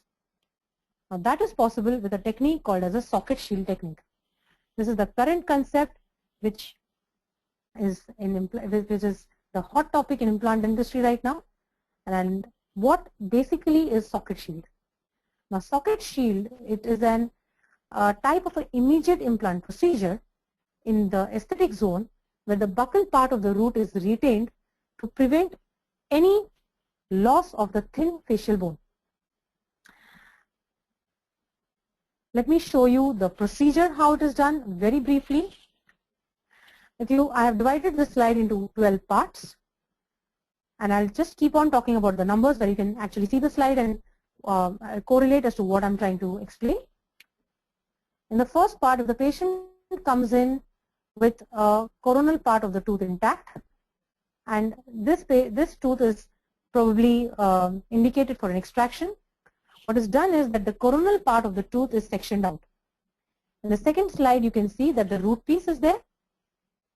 In the third part, the tooth is sectioned horizontally, buccolingually, retaining the buccal aspect of the root. The lingual part of the root in the fourth slide is extracted atraumatically using periotomes. Then in the fifth, sixth and seventh slides, you see that once the lingual part is removed, using a diamond burrs, the buccal root is thinned out and smoothened. In the 8th and 9th slide, you can see that the buccal root is then submerged 2 to 3 millimeters below the free gingival margin. The implant is placed and some amount of distance again is kept between the implant and the tooth. This jumping distance is again grafted, and you can go ahead and place either your provisional or your healing collar as per the case warrants or demands. So why do you want to do socket shield technique? As I mentioned to you before, that it prevents the inevitable bone loss of the thin facial bone. You're not removing that buccal bone, so there will be no bone loss if the buccal bone is retained. It maintains both the hard and the soft tissue contours. It minimizes, let me stress on the word minimizes, not negates. It minimizes the need for extensive grafting in the jumping distance. And the question that you need to ask me is, really, does socket shield work? Well, according to the studies by Herzler, it has been shown that retaining the buccal root during the implant placement does not appear to interfere with the osseointegration and may be beneficial in preserving the buccal plate. So that is the studies that they have done. So when do I go for my socket shield technique? Do I do my socket shield in each and every case that comes on my way for the aesthetic zone? I only choose to do socket shield when there are healthy and stable buccal roots. If the buccal bone is attached to the root, if the buccal gingival sulcus is normal, if the gingival levels are similar to the neighboring teeth, there are healthy gingival tissues, and there are no vertical cracks or fractures. That means you have to select your cases extremely wisely before you go ahead for your socket shield. Make sure that you do not jump for your socket shield in every case.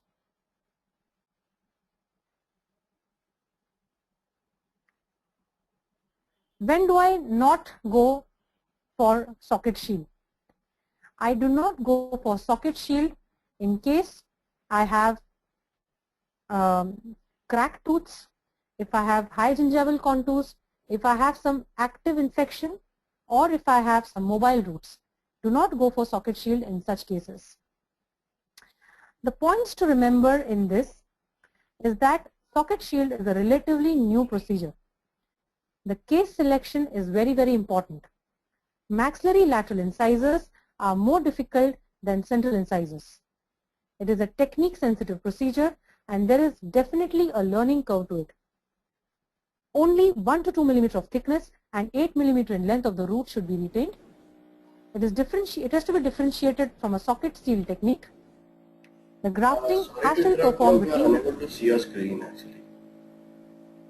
Okay, just a moment. Can you see now? Yes, thank you. Okay.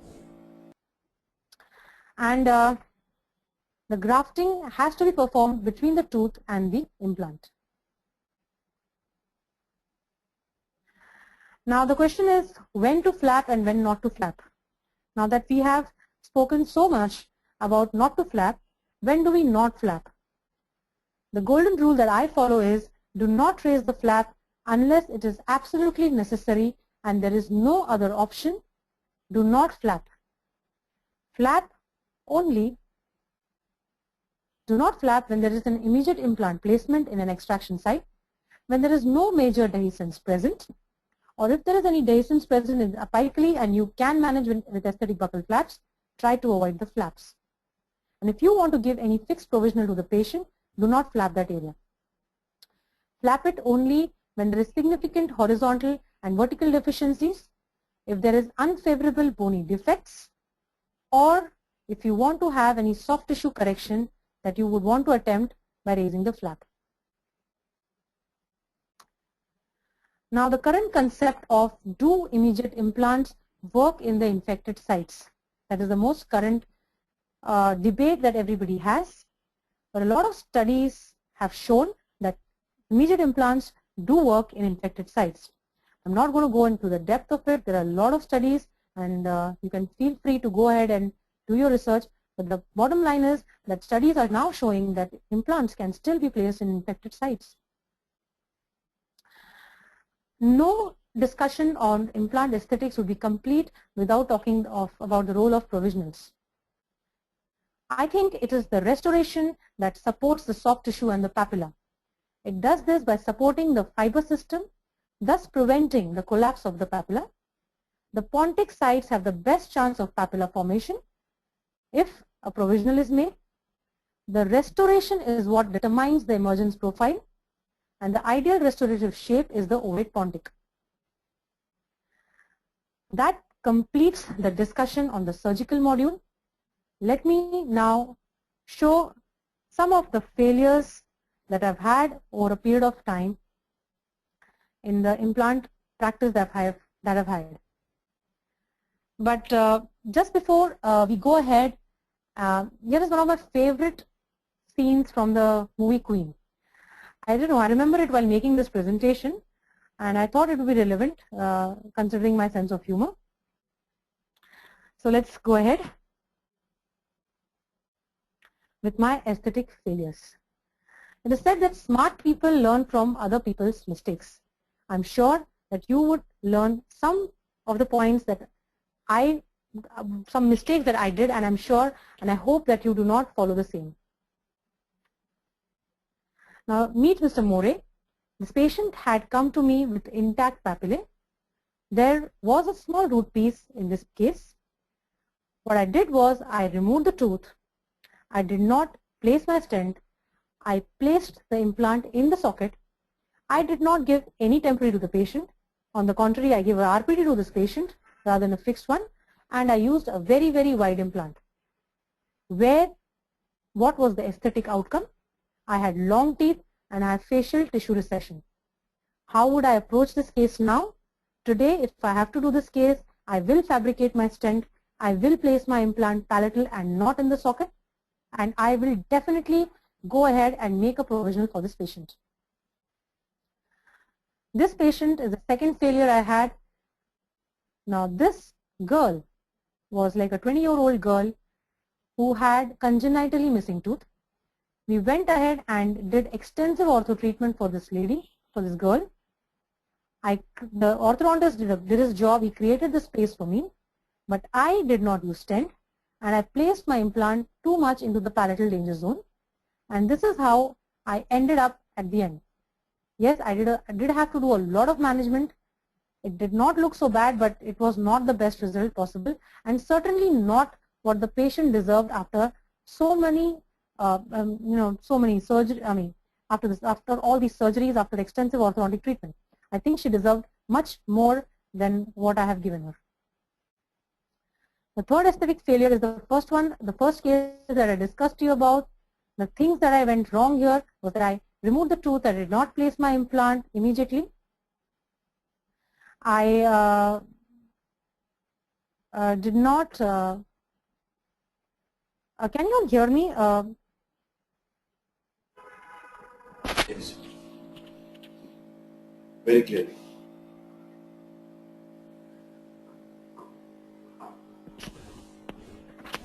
Okay, thank you.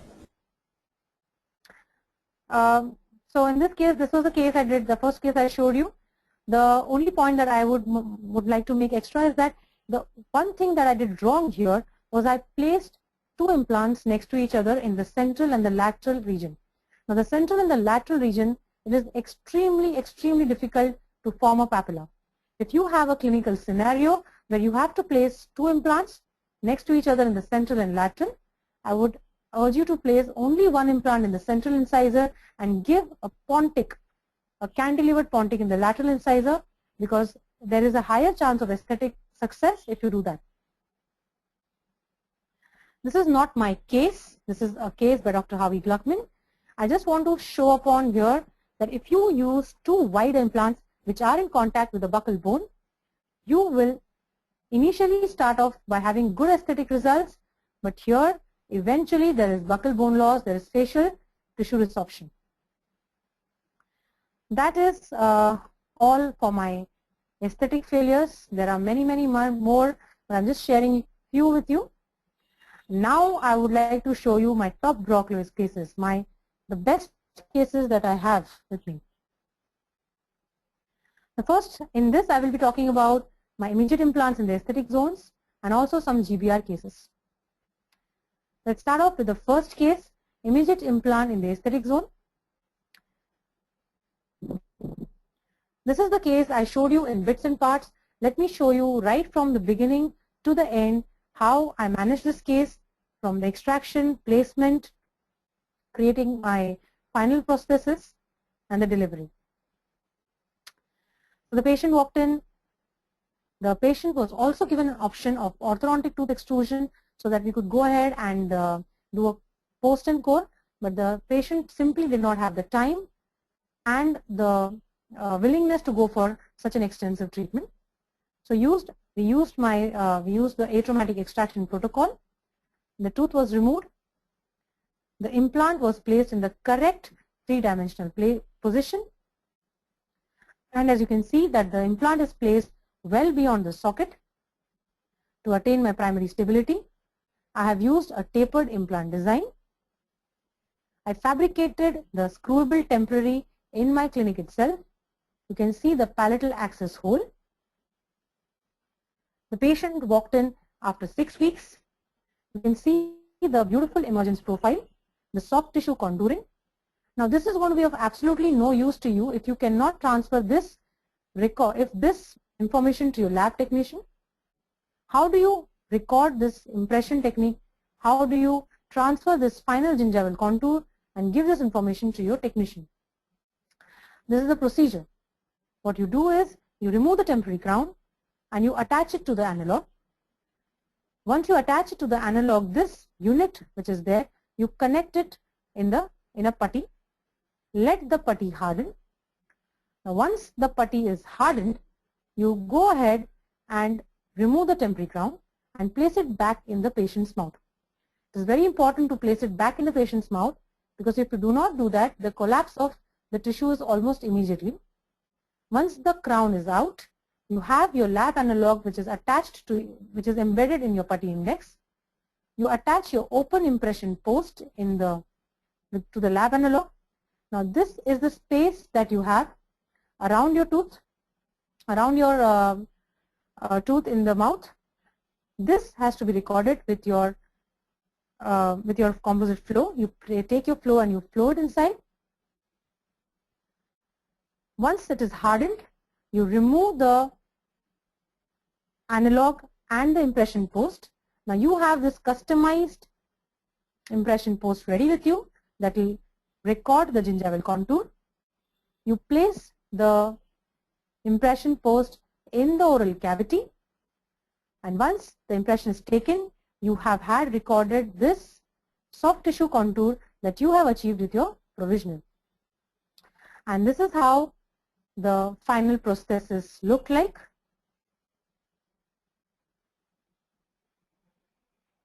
You can see that there is a palatal access hole to it,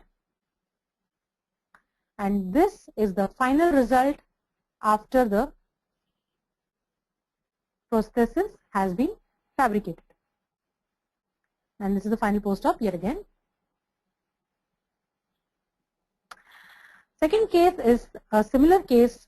The only different thing that I did about this was that I used the patient's own tooth to fabricate my temporary.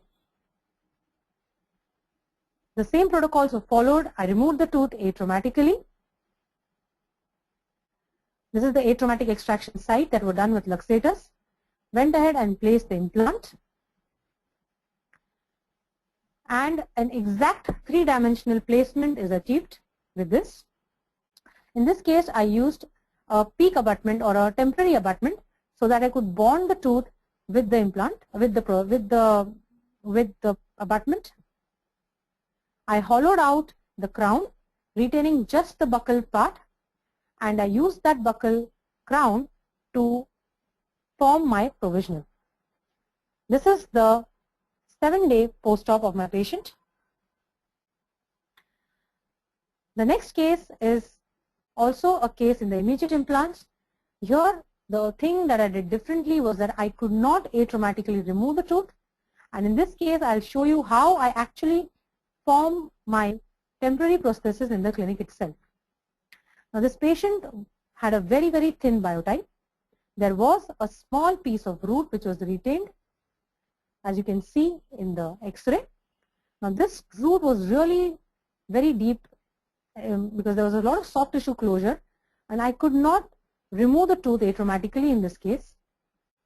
So, I had to raise a very, very minimal flap and remove the tooth.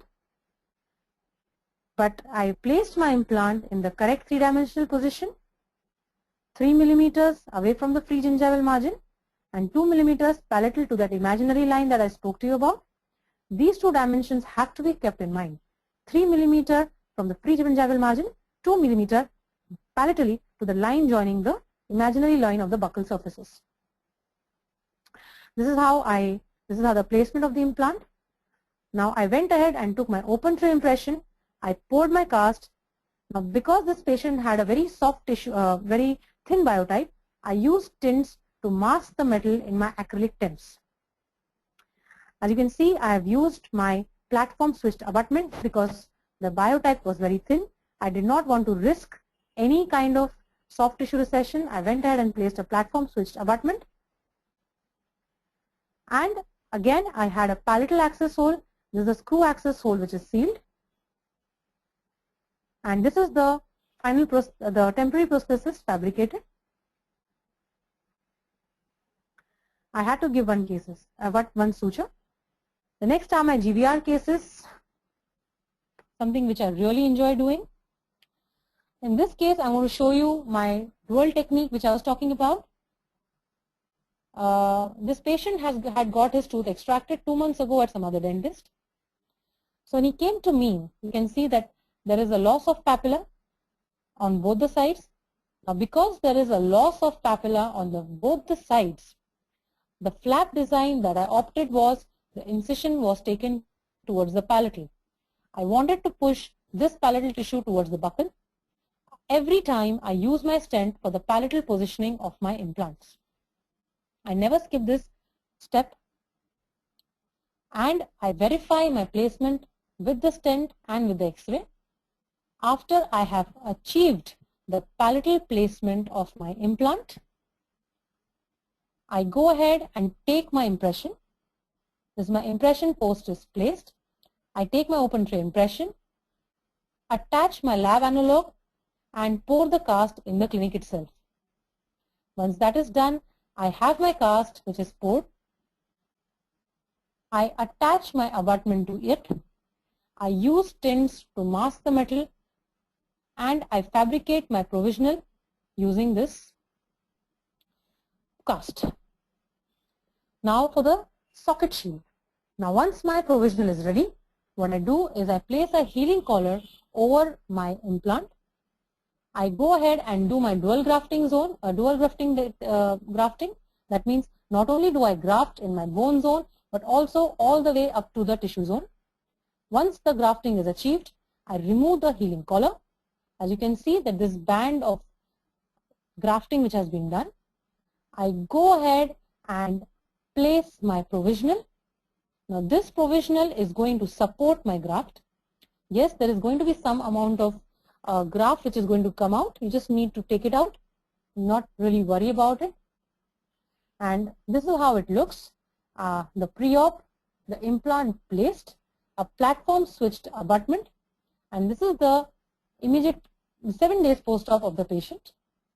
And this is the 2 months post-op of the patient. Now you can see in this, I really have not created the papilla, but I've just given the illusion of creating a papilla.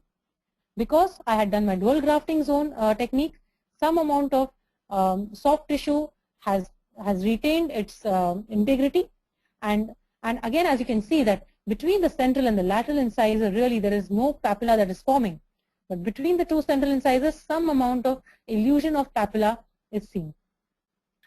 The next case is my socket shield case and my rich split case. The same patient. In this patient, in the 1-2 region, I went ahead and did my socket shield. In the 2-1 region, I did my rich split.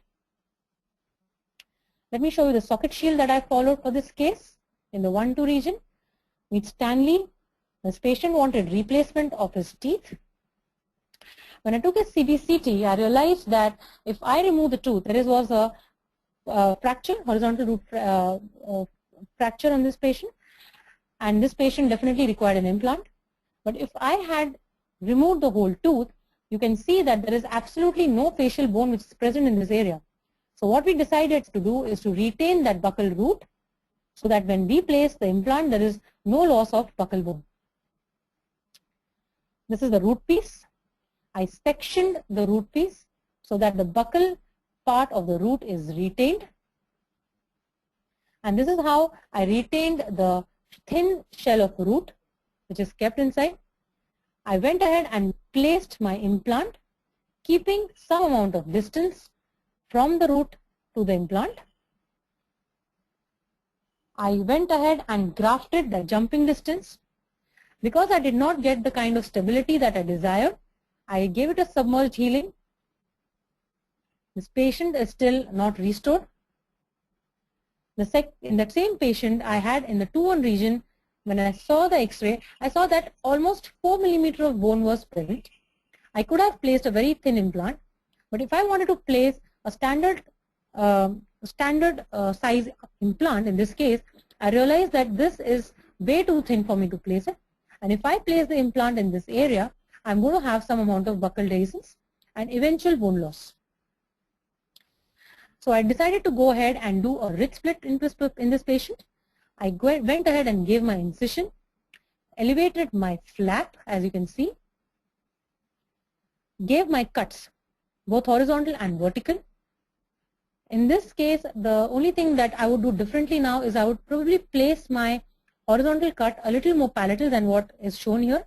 I use my osteotomes to separate those two cuts. Once I got my initial separation using separators, I used my 2 mm drill and pilot drill. Now I did not want to lose any kind of bone in this patient So I used the lateral bone condensation that I spoke to you about using my bone taps. This is the osteotomy that was achieved once the taps were removed. I went ahead and placed my implant. I like to do the decortication in my cases. I used a collagen membrane, tucked it palatally. This is known as the ice cream cone technique by Tarnow. Took my graft, which was a mixture of DFGBA and Nova bone putty. Advanced my flap so that there is a passive closure and there is no stress on the graft, there is no stress on the flap, and the flap doesn't open up, my graft doesn't get contaminated. Placed my graft on the implant to thicken the buccal plate, placed a membrane over it, a collagen membrane over it, placed another membrane over it to protect the graft further, and gave a watertight closure in this case. This is the post-op of 2-1 region and the 1-2 region. This is yet again separately. The last case is a GBR case with titanium mesh. In this case, if you can see that when I saw the patient and I saw his X-ray, I realized that there is going to be a large defect which I will have to take care. So if you see the X-ray, this is the large defect which is present. I prepared my cast so that I could prepare a stent. Again, in every case, I do that. This was followed by the incision. The thing I would do differently in this case was to maybe keep a little more palatal incision. This is the occlusal view of the incision. I would definitely want to give a little more palatal incision to thicken up that area and give a pseudo appearance of a papilla. Now once the flap is raised, you can see the amount of defect which is present. I anyways used my stent and went ahead with my implant placement, did the osteotomy using the stent so that my implant positioning is at least palatal. This is the implant placed. Of course, the implant was further torque wrenched to 2 millimeters. This was just showing the relation of the implant to the defect. I got good primary stability of 35 Newton centimeters. I placed my implant, but when I see the implant is placed, I see that there is a buccal dehiscence after the implant has been placed. I take my titanium mesh and mold it according to the defect. I tuck in my mesh palatally. Now whatever bone slurry I had collected, I place it over the implant. I also check the fit of my mesh, if it is fitting adequately well and is going well beyond the defect. I use my graft and place it on the implant. Once the graft has been placed, I stabilize my mesh. Some people do use screws to stabilize the mesh. In this case, I got good stability of my mesh, so I did not go for stabilizing with screws.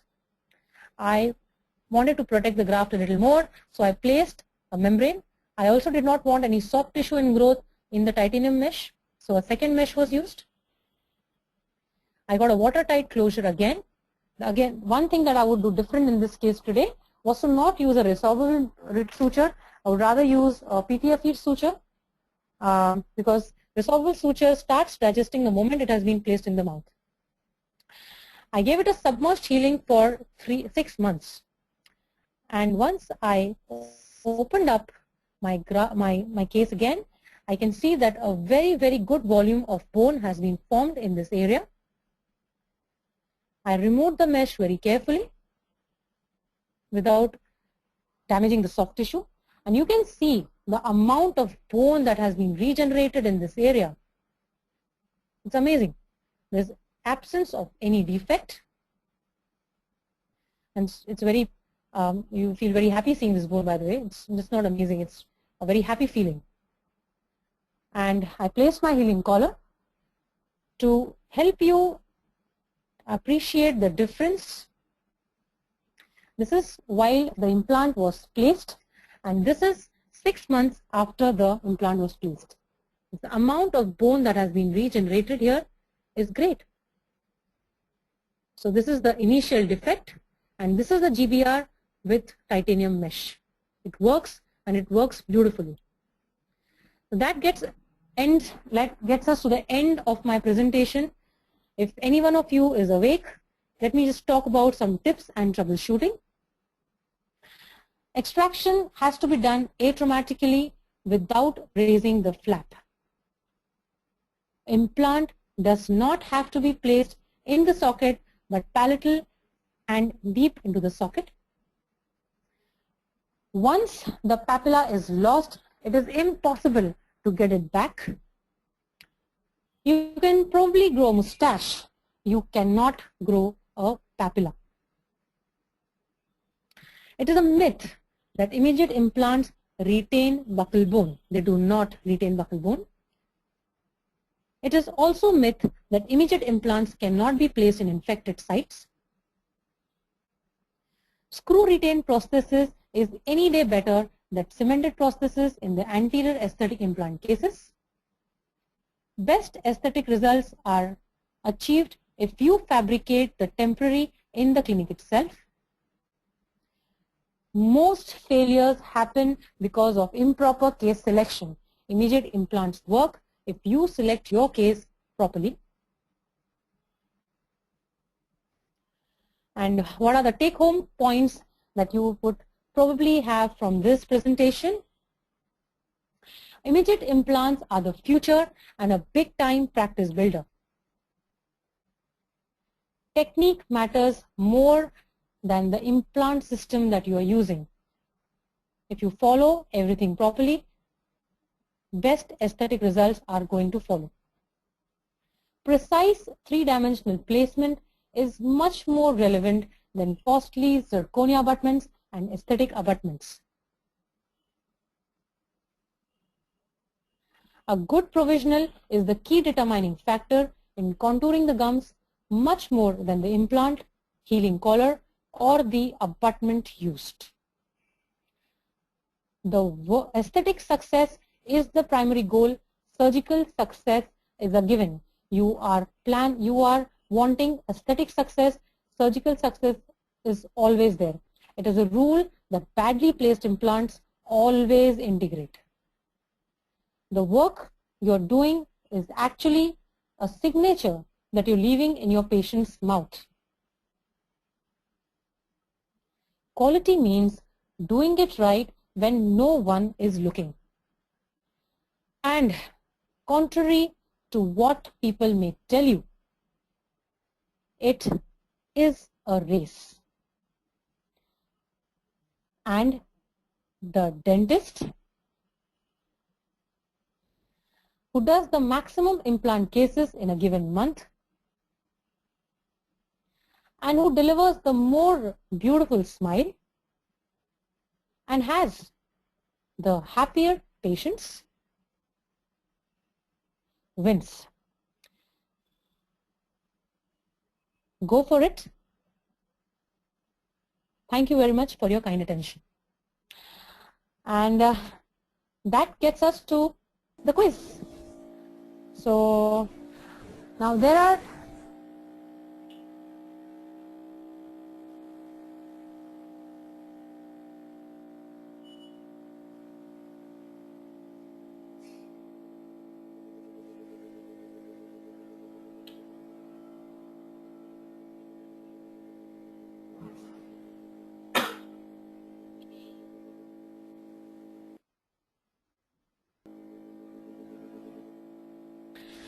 So in this quiz, there are 10 questions. I want you to note it down one by one and write your answers as A, B, C or D and kindly submit it in that, and let's see who gets the maximum answers. Request to the delegates that you can type it in the questions window or the chat window. I'll be noting down the answers on my end.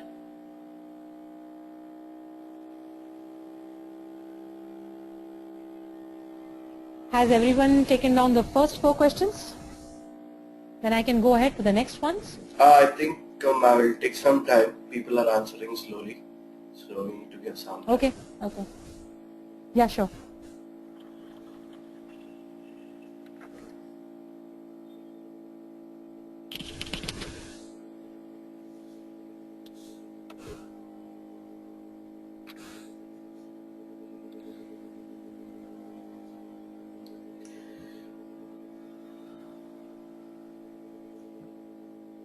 Thank you, Dr. Rohan, for answering. Anybody else wants to answer? So if you want to answer, just type in what your answers are. Thank you, Dr. Swati.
I think we'll wait for around 3 more minutes or 2 more minutes.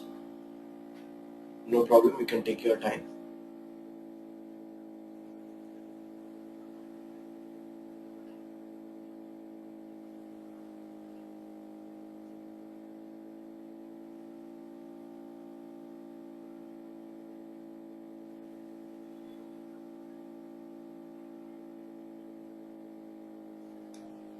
I'm really glad to see that most of your answer get correctly. So I think there's going to be a tie at the end of.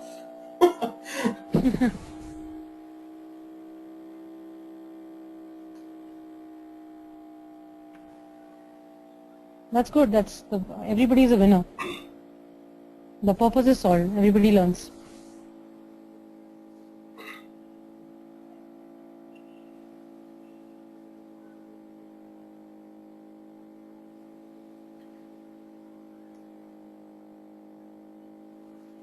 Okay, I think most of them have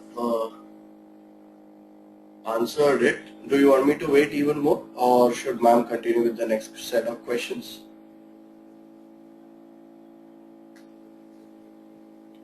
I think you can go ahead, ma'am. Yeah.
Dr. Swati is leading the race as for now. Oh, Dr. Swati Kijrewal, I think she's from Calcutta.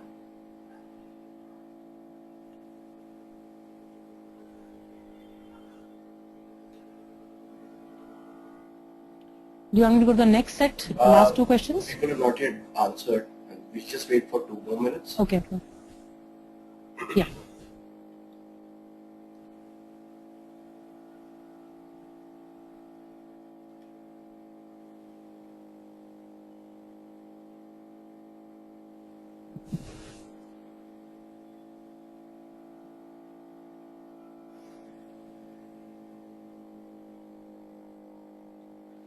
I hope the delegates are noting down what answers they are giving, because ma'am is going to show the answers to these questions in the end of 10 questions. So also please note down what answers you're giving in your mind or on a piece of paper, whatever is comfortable.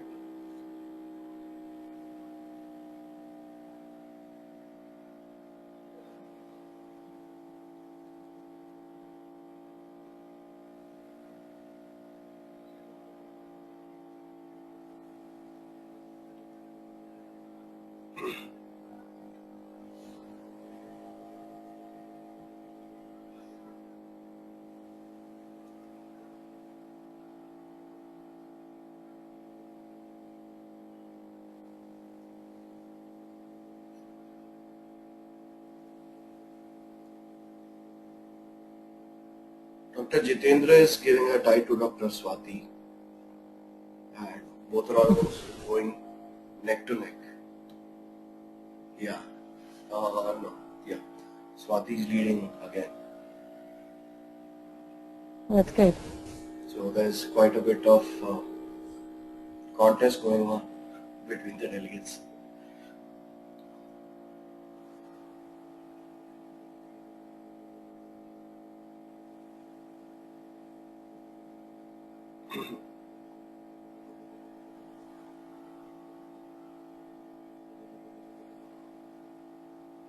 Dr. Roshali is picking up really well, answering all correct in the second set, I think. Oh, wow. Dr. Rohan, you asked me a question. Dr. Mayur, when will we get archive video of Dr. Shaligram's webinar? That will be posted tomorrow, which is December 1, because sir is not given permission till now. Ma'am, I think you can proceed to the next set of questions. Yep. The last set? Yes, the last set.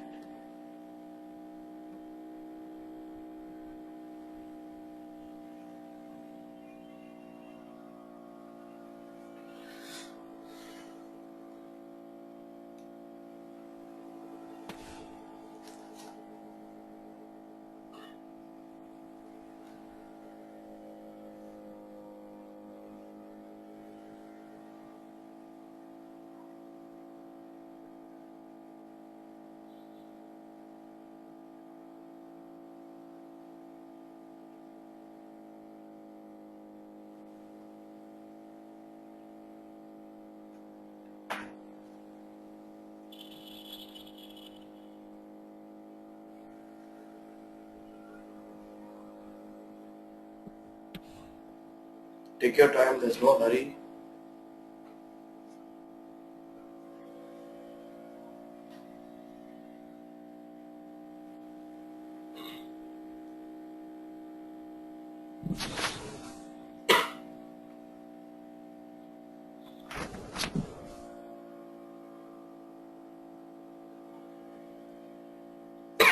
Sorry.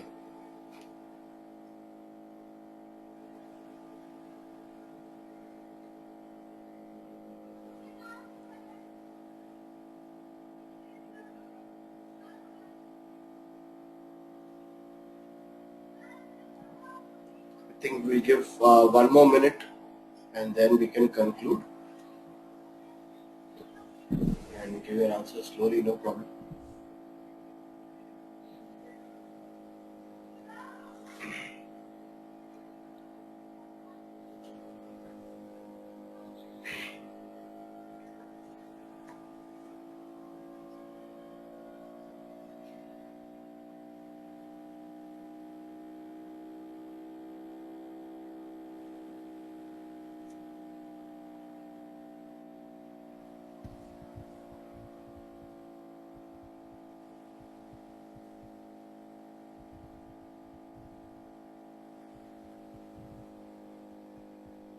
I think, ma'am, most of them have answered.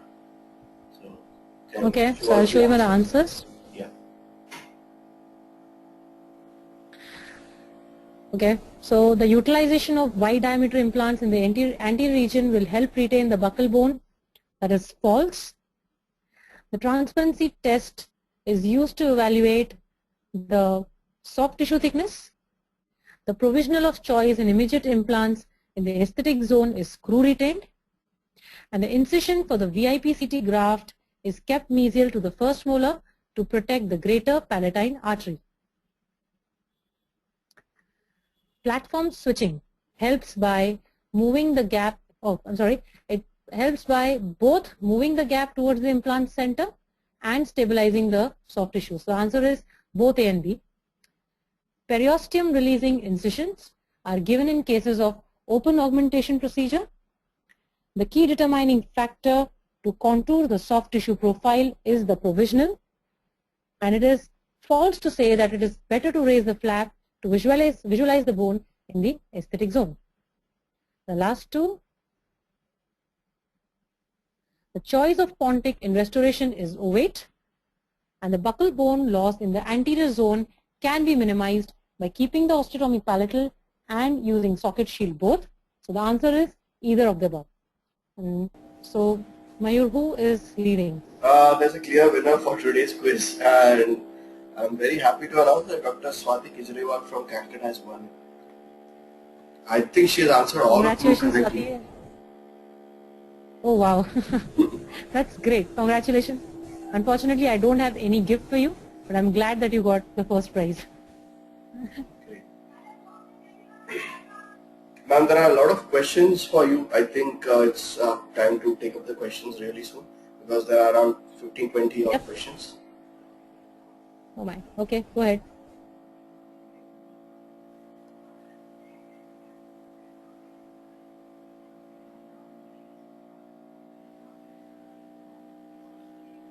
Yes, I think you can see my screen now. No, not as, yes, I can. Yeah.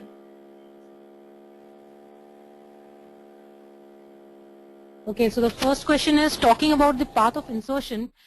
Tapered implants need to be placed along the axis of the tooth that was extracted or along the angle parallel to the adjacent teeth. I would say it has to be placed along the axis of the tooth, but not in the socket, but palatal to the socket. But also you have to be very careful when the adjacent teeth are present so that you do not touch them. So if the tooth that you have extracted and are placing, and if it was in a malpositioned tooth, you also have to take care of the adjacent teeth. That is one thing that you need to understand. Is that all right, or is there any other question with that? Shall I proceed with the answers? Yes, ma'am, you can proceed. Okay. Can you tell me something about the piezotome? Well, I personally do not use a piezotome. For my surgeries, I do not have a piezotome. Piezotome is an instrument, but which can be used. The main thing with piezotome is it gives a very clean cuts. Now, suppose you are doing a grafting procedure where you need to harvest some amount of bone. If you are going to use your round burrs or your thinnest possible burrs, you are going to lose some amount of bone. With a piezotome, it gives extremely clean cut and you get a good chunk of bone with that. Piezotomes can also be used for extractions because of the vibrations. The only problem with piezotome is that they are extremely slow. That is one of the reasons why a lot of people do not like piezotomes. That is about your piezotome. If we are planning for delayed implant placements at 1-1 and we realize that 2-1 needs extraction, then should we carry on the implant placements on both sides together, or first complete immediate implant placement in 2-1 and then attend delayed implant placement in 1-1? Let me get it correct. If you have a 1-1 in which you have planned for delayed implant placement and you require 2-1 extraction, I don't see any reason why you do not want to do it immediately. You can go ahead and place both of your implants immediately at that point of time. There is no valid reason as to why you want to do it first and then it is later on. You can, the surgical site is opened up, go ahead and place your implant immediately. While undergoing socket shield technique, we extract lingual part of the root before removing crown. We extract the lingual part of the root and keep submerged buccal part. So is it done after endodontically treating the tooth before removing crown? Most of the tooth is out. It really doesn't matter. It is just a buccal plate of very thin bone root which you have kept. Most of the tooth is out. It is a very, very thin sheet.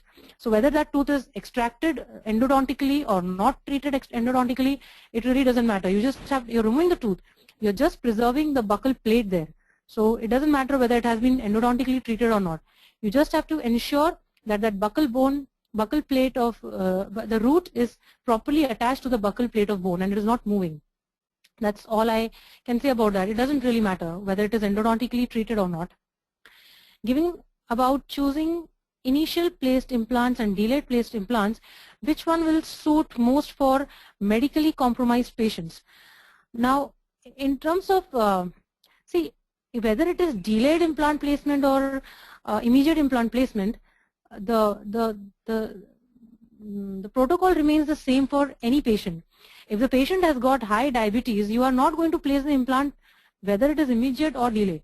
So if the patient is a controlled diabetic, has controlled hypertension, you can either go for immediate placement or delayed placement.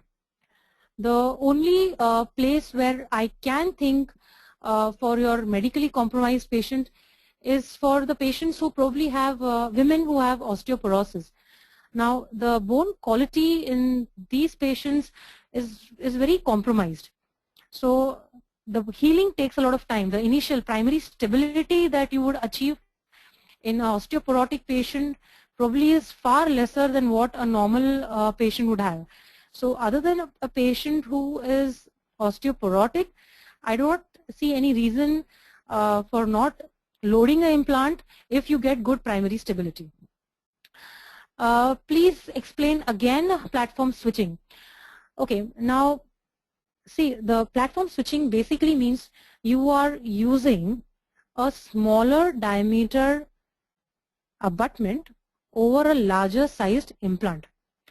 Now what happens is, as I told you, Mayur, can we go back to me showing that slide? Sure.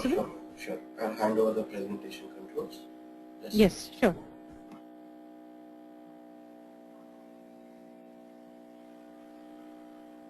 Okay, just give me a minute where I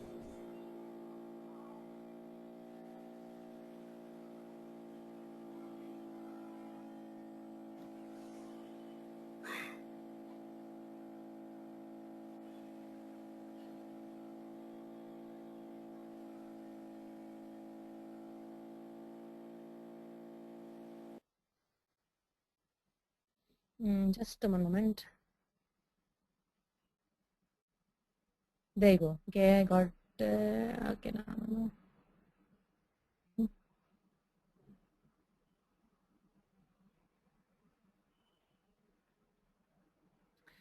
Okay, so can you see the screen? Yes. Okay. See, if you see this picture, now you see that here the implant used is a wide implant, whereas here the abutment that is used is smaller. If I go back and show you this one,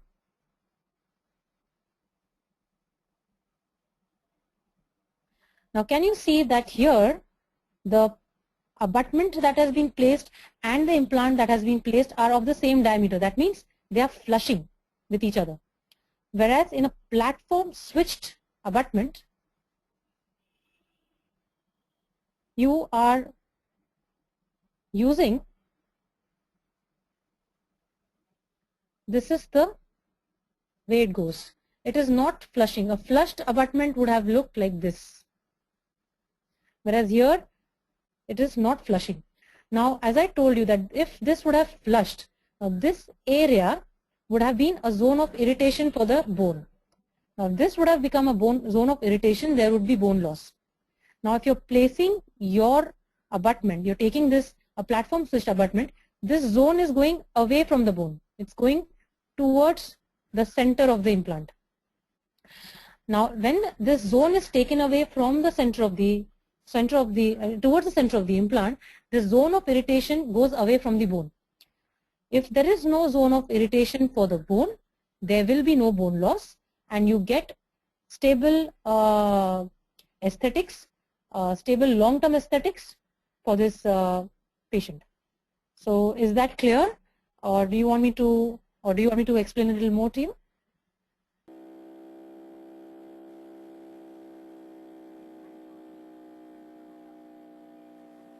I think we can proceed, ma'am. Okay, if you can show me this. Dr. Swati has replied that it's clear. Yeah. Okay, that's great. Actually, the next question would again, it's you might have to show your presentation again. Dr. Swati wants to know how to record the soft tissue contours. Okay, do you want me to show the whole procedure where I showed the case? If it's not going to take more than 3 minutes or something. Yeah, I'll just show you immediately. Just give me a moment.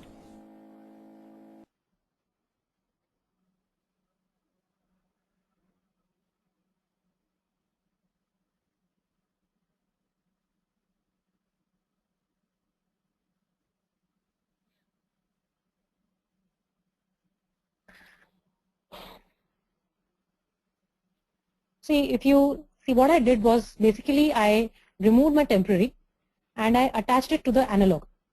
Now this whole thing, Dr. Swati, I placed it in my putty. This is a putty. I just put putty around this whole unit, making sure that this area which is there is recorded. So once that was done, what I did was, now let the putty harden. Once the putty hardened, what I did was I removed the crown. Now once the crown is removed, the analog is there still in the putty. So what I did was I took my open tray impression post, I put it inside and attached it to the analog. Now this is the unit of analog and impression post attached to each other. Now if you can see that there is some space around it. Now in this space, this is the soft tissue that we have to capture.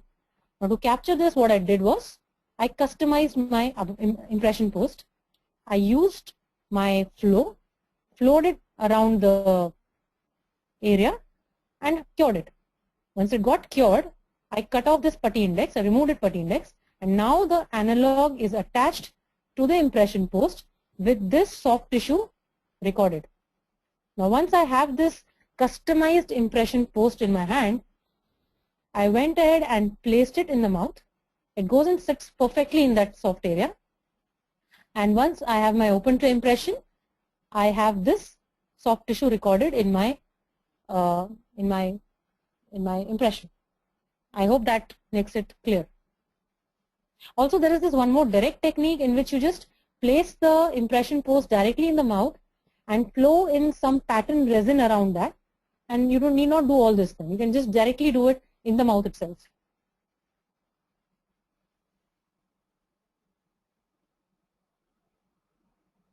Dr. Swati is saying that she got the concept.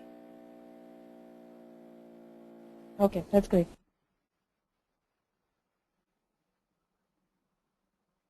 So can you just show me the next questions, please?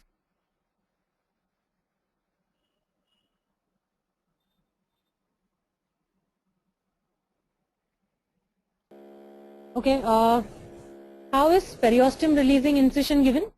Okay, Dr. Swati, what you do is, first of all, you change your blade. You do not use the same blade that you've used to elevate, to give the initial incision. You go well beyond the mucogingival junction and you give horizontal cuts in there and you cut the periosteum. So that is how a periosteum releasing incision is given. The next question is, can PRF be used as an alternative to connective tissue graft for grafting purpose? I would not really want just the PRF. PRF can be used over it and as an additional measure. You see, PRF is just a clot. It will go away in some time.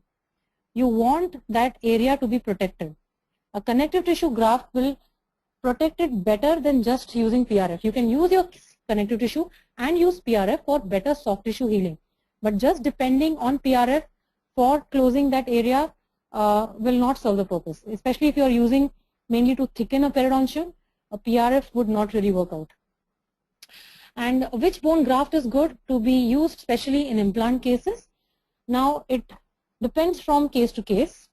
If you are doing the jumping distance grafting, you basically want that contour to be maintained. So you need to use a slow resorbing graft like a allograft, like a mineralized FDBA. And if you are going to just thicken up your buccal cortical plate, again you want a very slow resorbent graft like a xenograft. If you are just doing a socket grafting just to preserve the socket, then something that resorbs fast. So it depends on what type of grafting and what are you looking out for. If you're doing grafting below a mesh, practically everything works. So it depends really what you are wanting to graft or which site you want to graft. Okay, can we put PRF in jumping distance?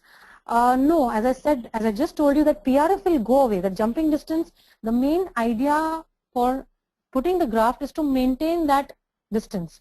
PRF will go away too soon and it will not maintain the contour. You can mix PRF with the graft that you want to place, but just depending on PRF is not going to help. If punch cut goes wrong, how do we correct it? I do not use punch. If I have to, because I think it is a waste of tissue. Either you raise the flap, take a buckle, either you go flapless or you take the flap. But I really have not understood what this, Dr. Rohan, you're meaning by if punch cut goes wrong. If you can type your question once again, maybe I'll be able to answer it. Dr. Sanyogita is asking, what should be the maximum diameter of the implant in the central incisor region if width available is 7.5 millimeter? 7.5 millimeter is too huge a width, but I do not go more than 4.2 millimeter in my central incisor. Regardless of what the diameter is, I follow the principle of smallest possible, widest necessary. You do not require to have more than 4.2 diameter implant in your central incisor. For your molars, you might go for a bigger one because the emergence profile really is not so big. In fact, you will cause a lot of problems if you use a very, very large diameter implant. You graft that area if required, graft as much as possible, but do not use more than 4.2 millimeter in the central incisor. If the implant has to be placed few months after extraction, then we have to raise a flap. How to manage it flaplessly, if especially keratinized gingiva is less? In the anterior zone, going flapless is a little risky. You can go flapless if you have good surgical skills. You can go flapless.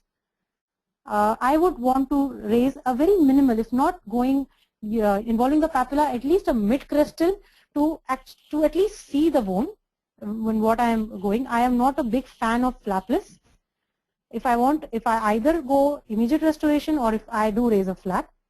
If you have a very thin keratinized gingiva, as I told you before, that you can bulk up that keratinized gingiva by giving it a palatal incision. And then you can just push that palatal tissue towards the buccal, and that will give you a little more thickness of your flap, of the tissues at a later stage. And also at a later stage, you can think of doing a soft tissue procedure like a connective tissue graft to bulk up that area. What are the methods of temporization? If I can help it, I give it an implant supported provisional. If I cannot help it, I give a Maryland prosthesis or an Essex retainer.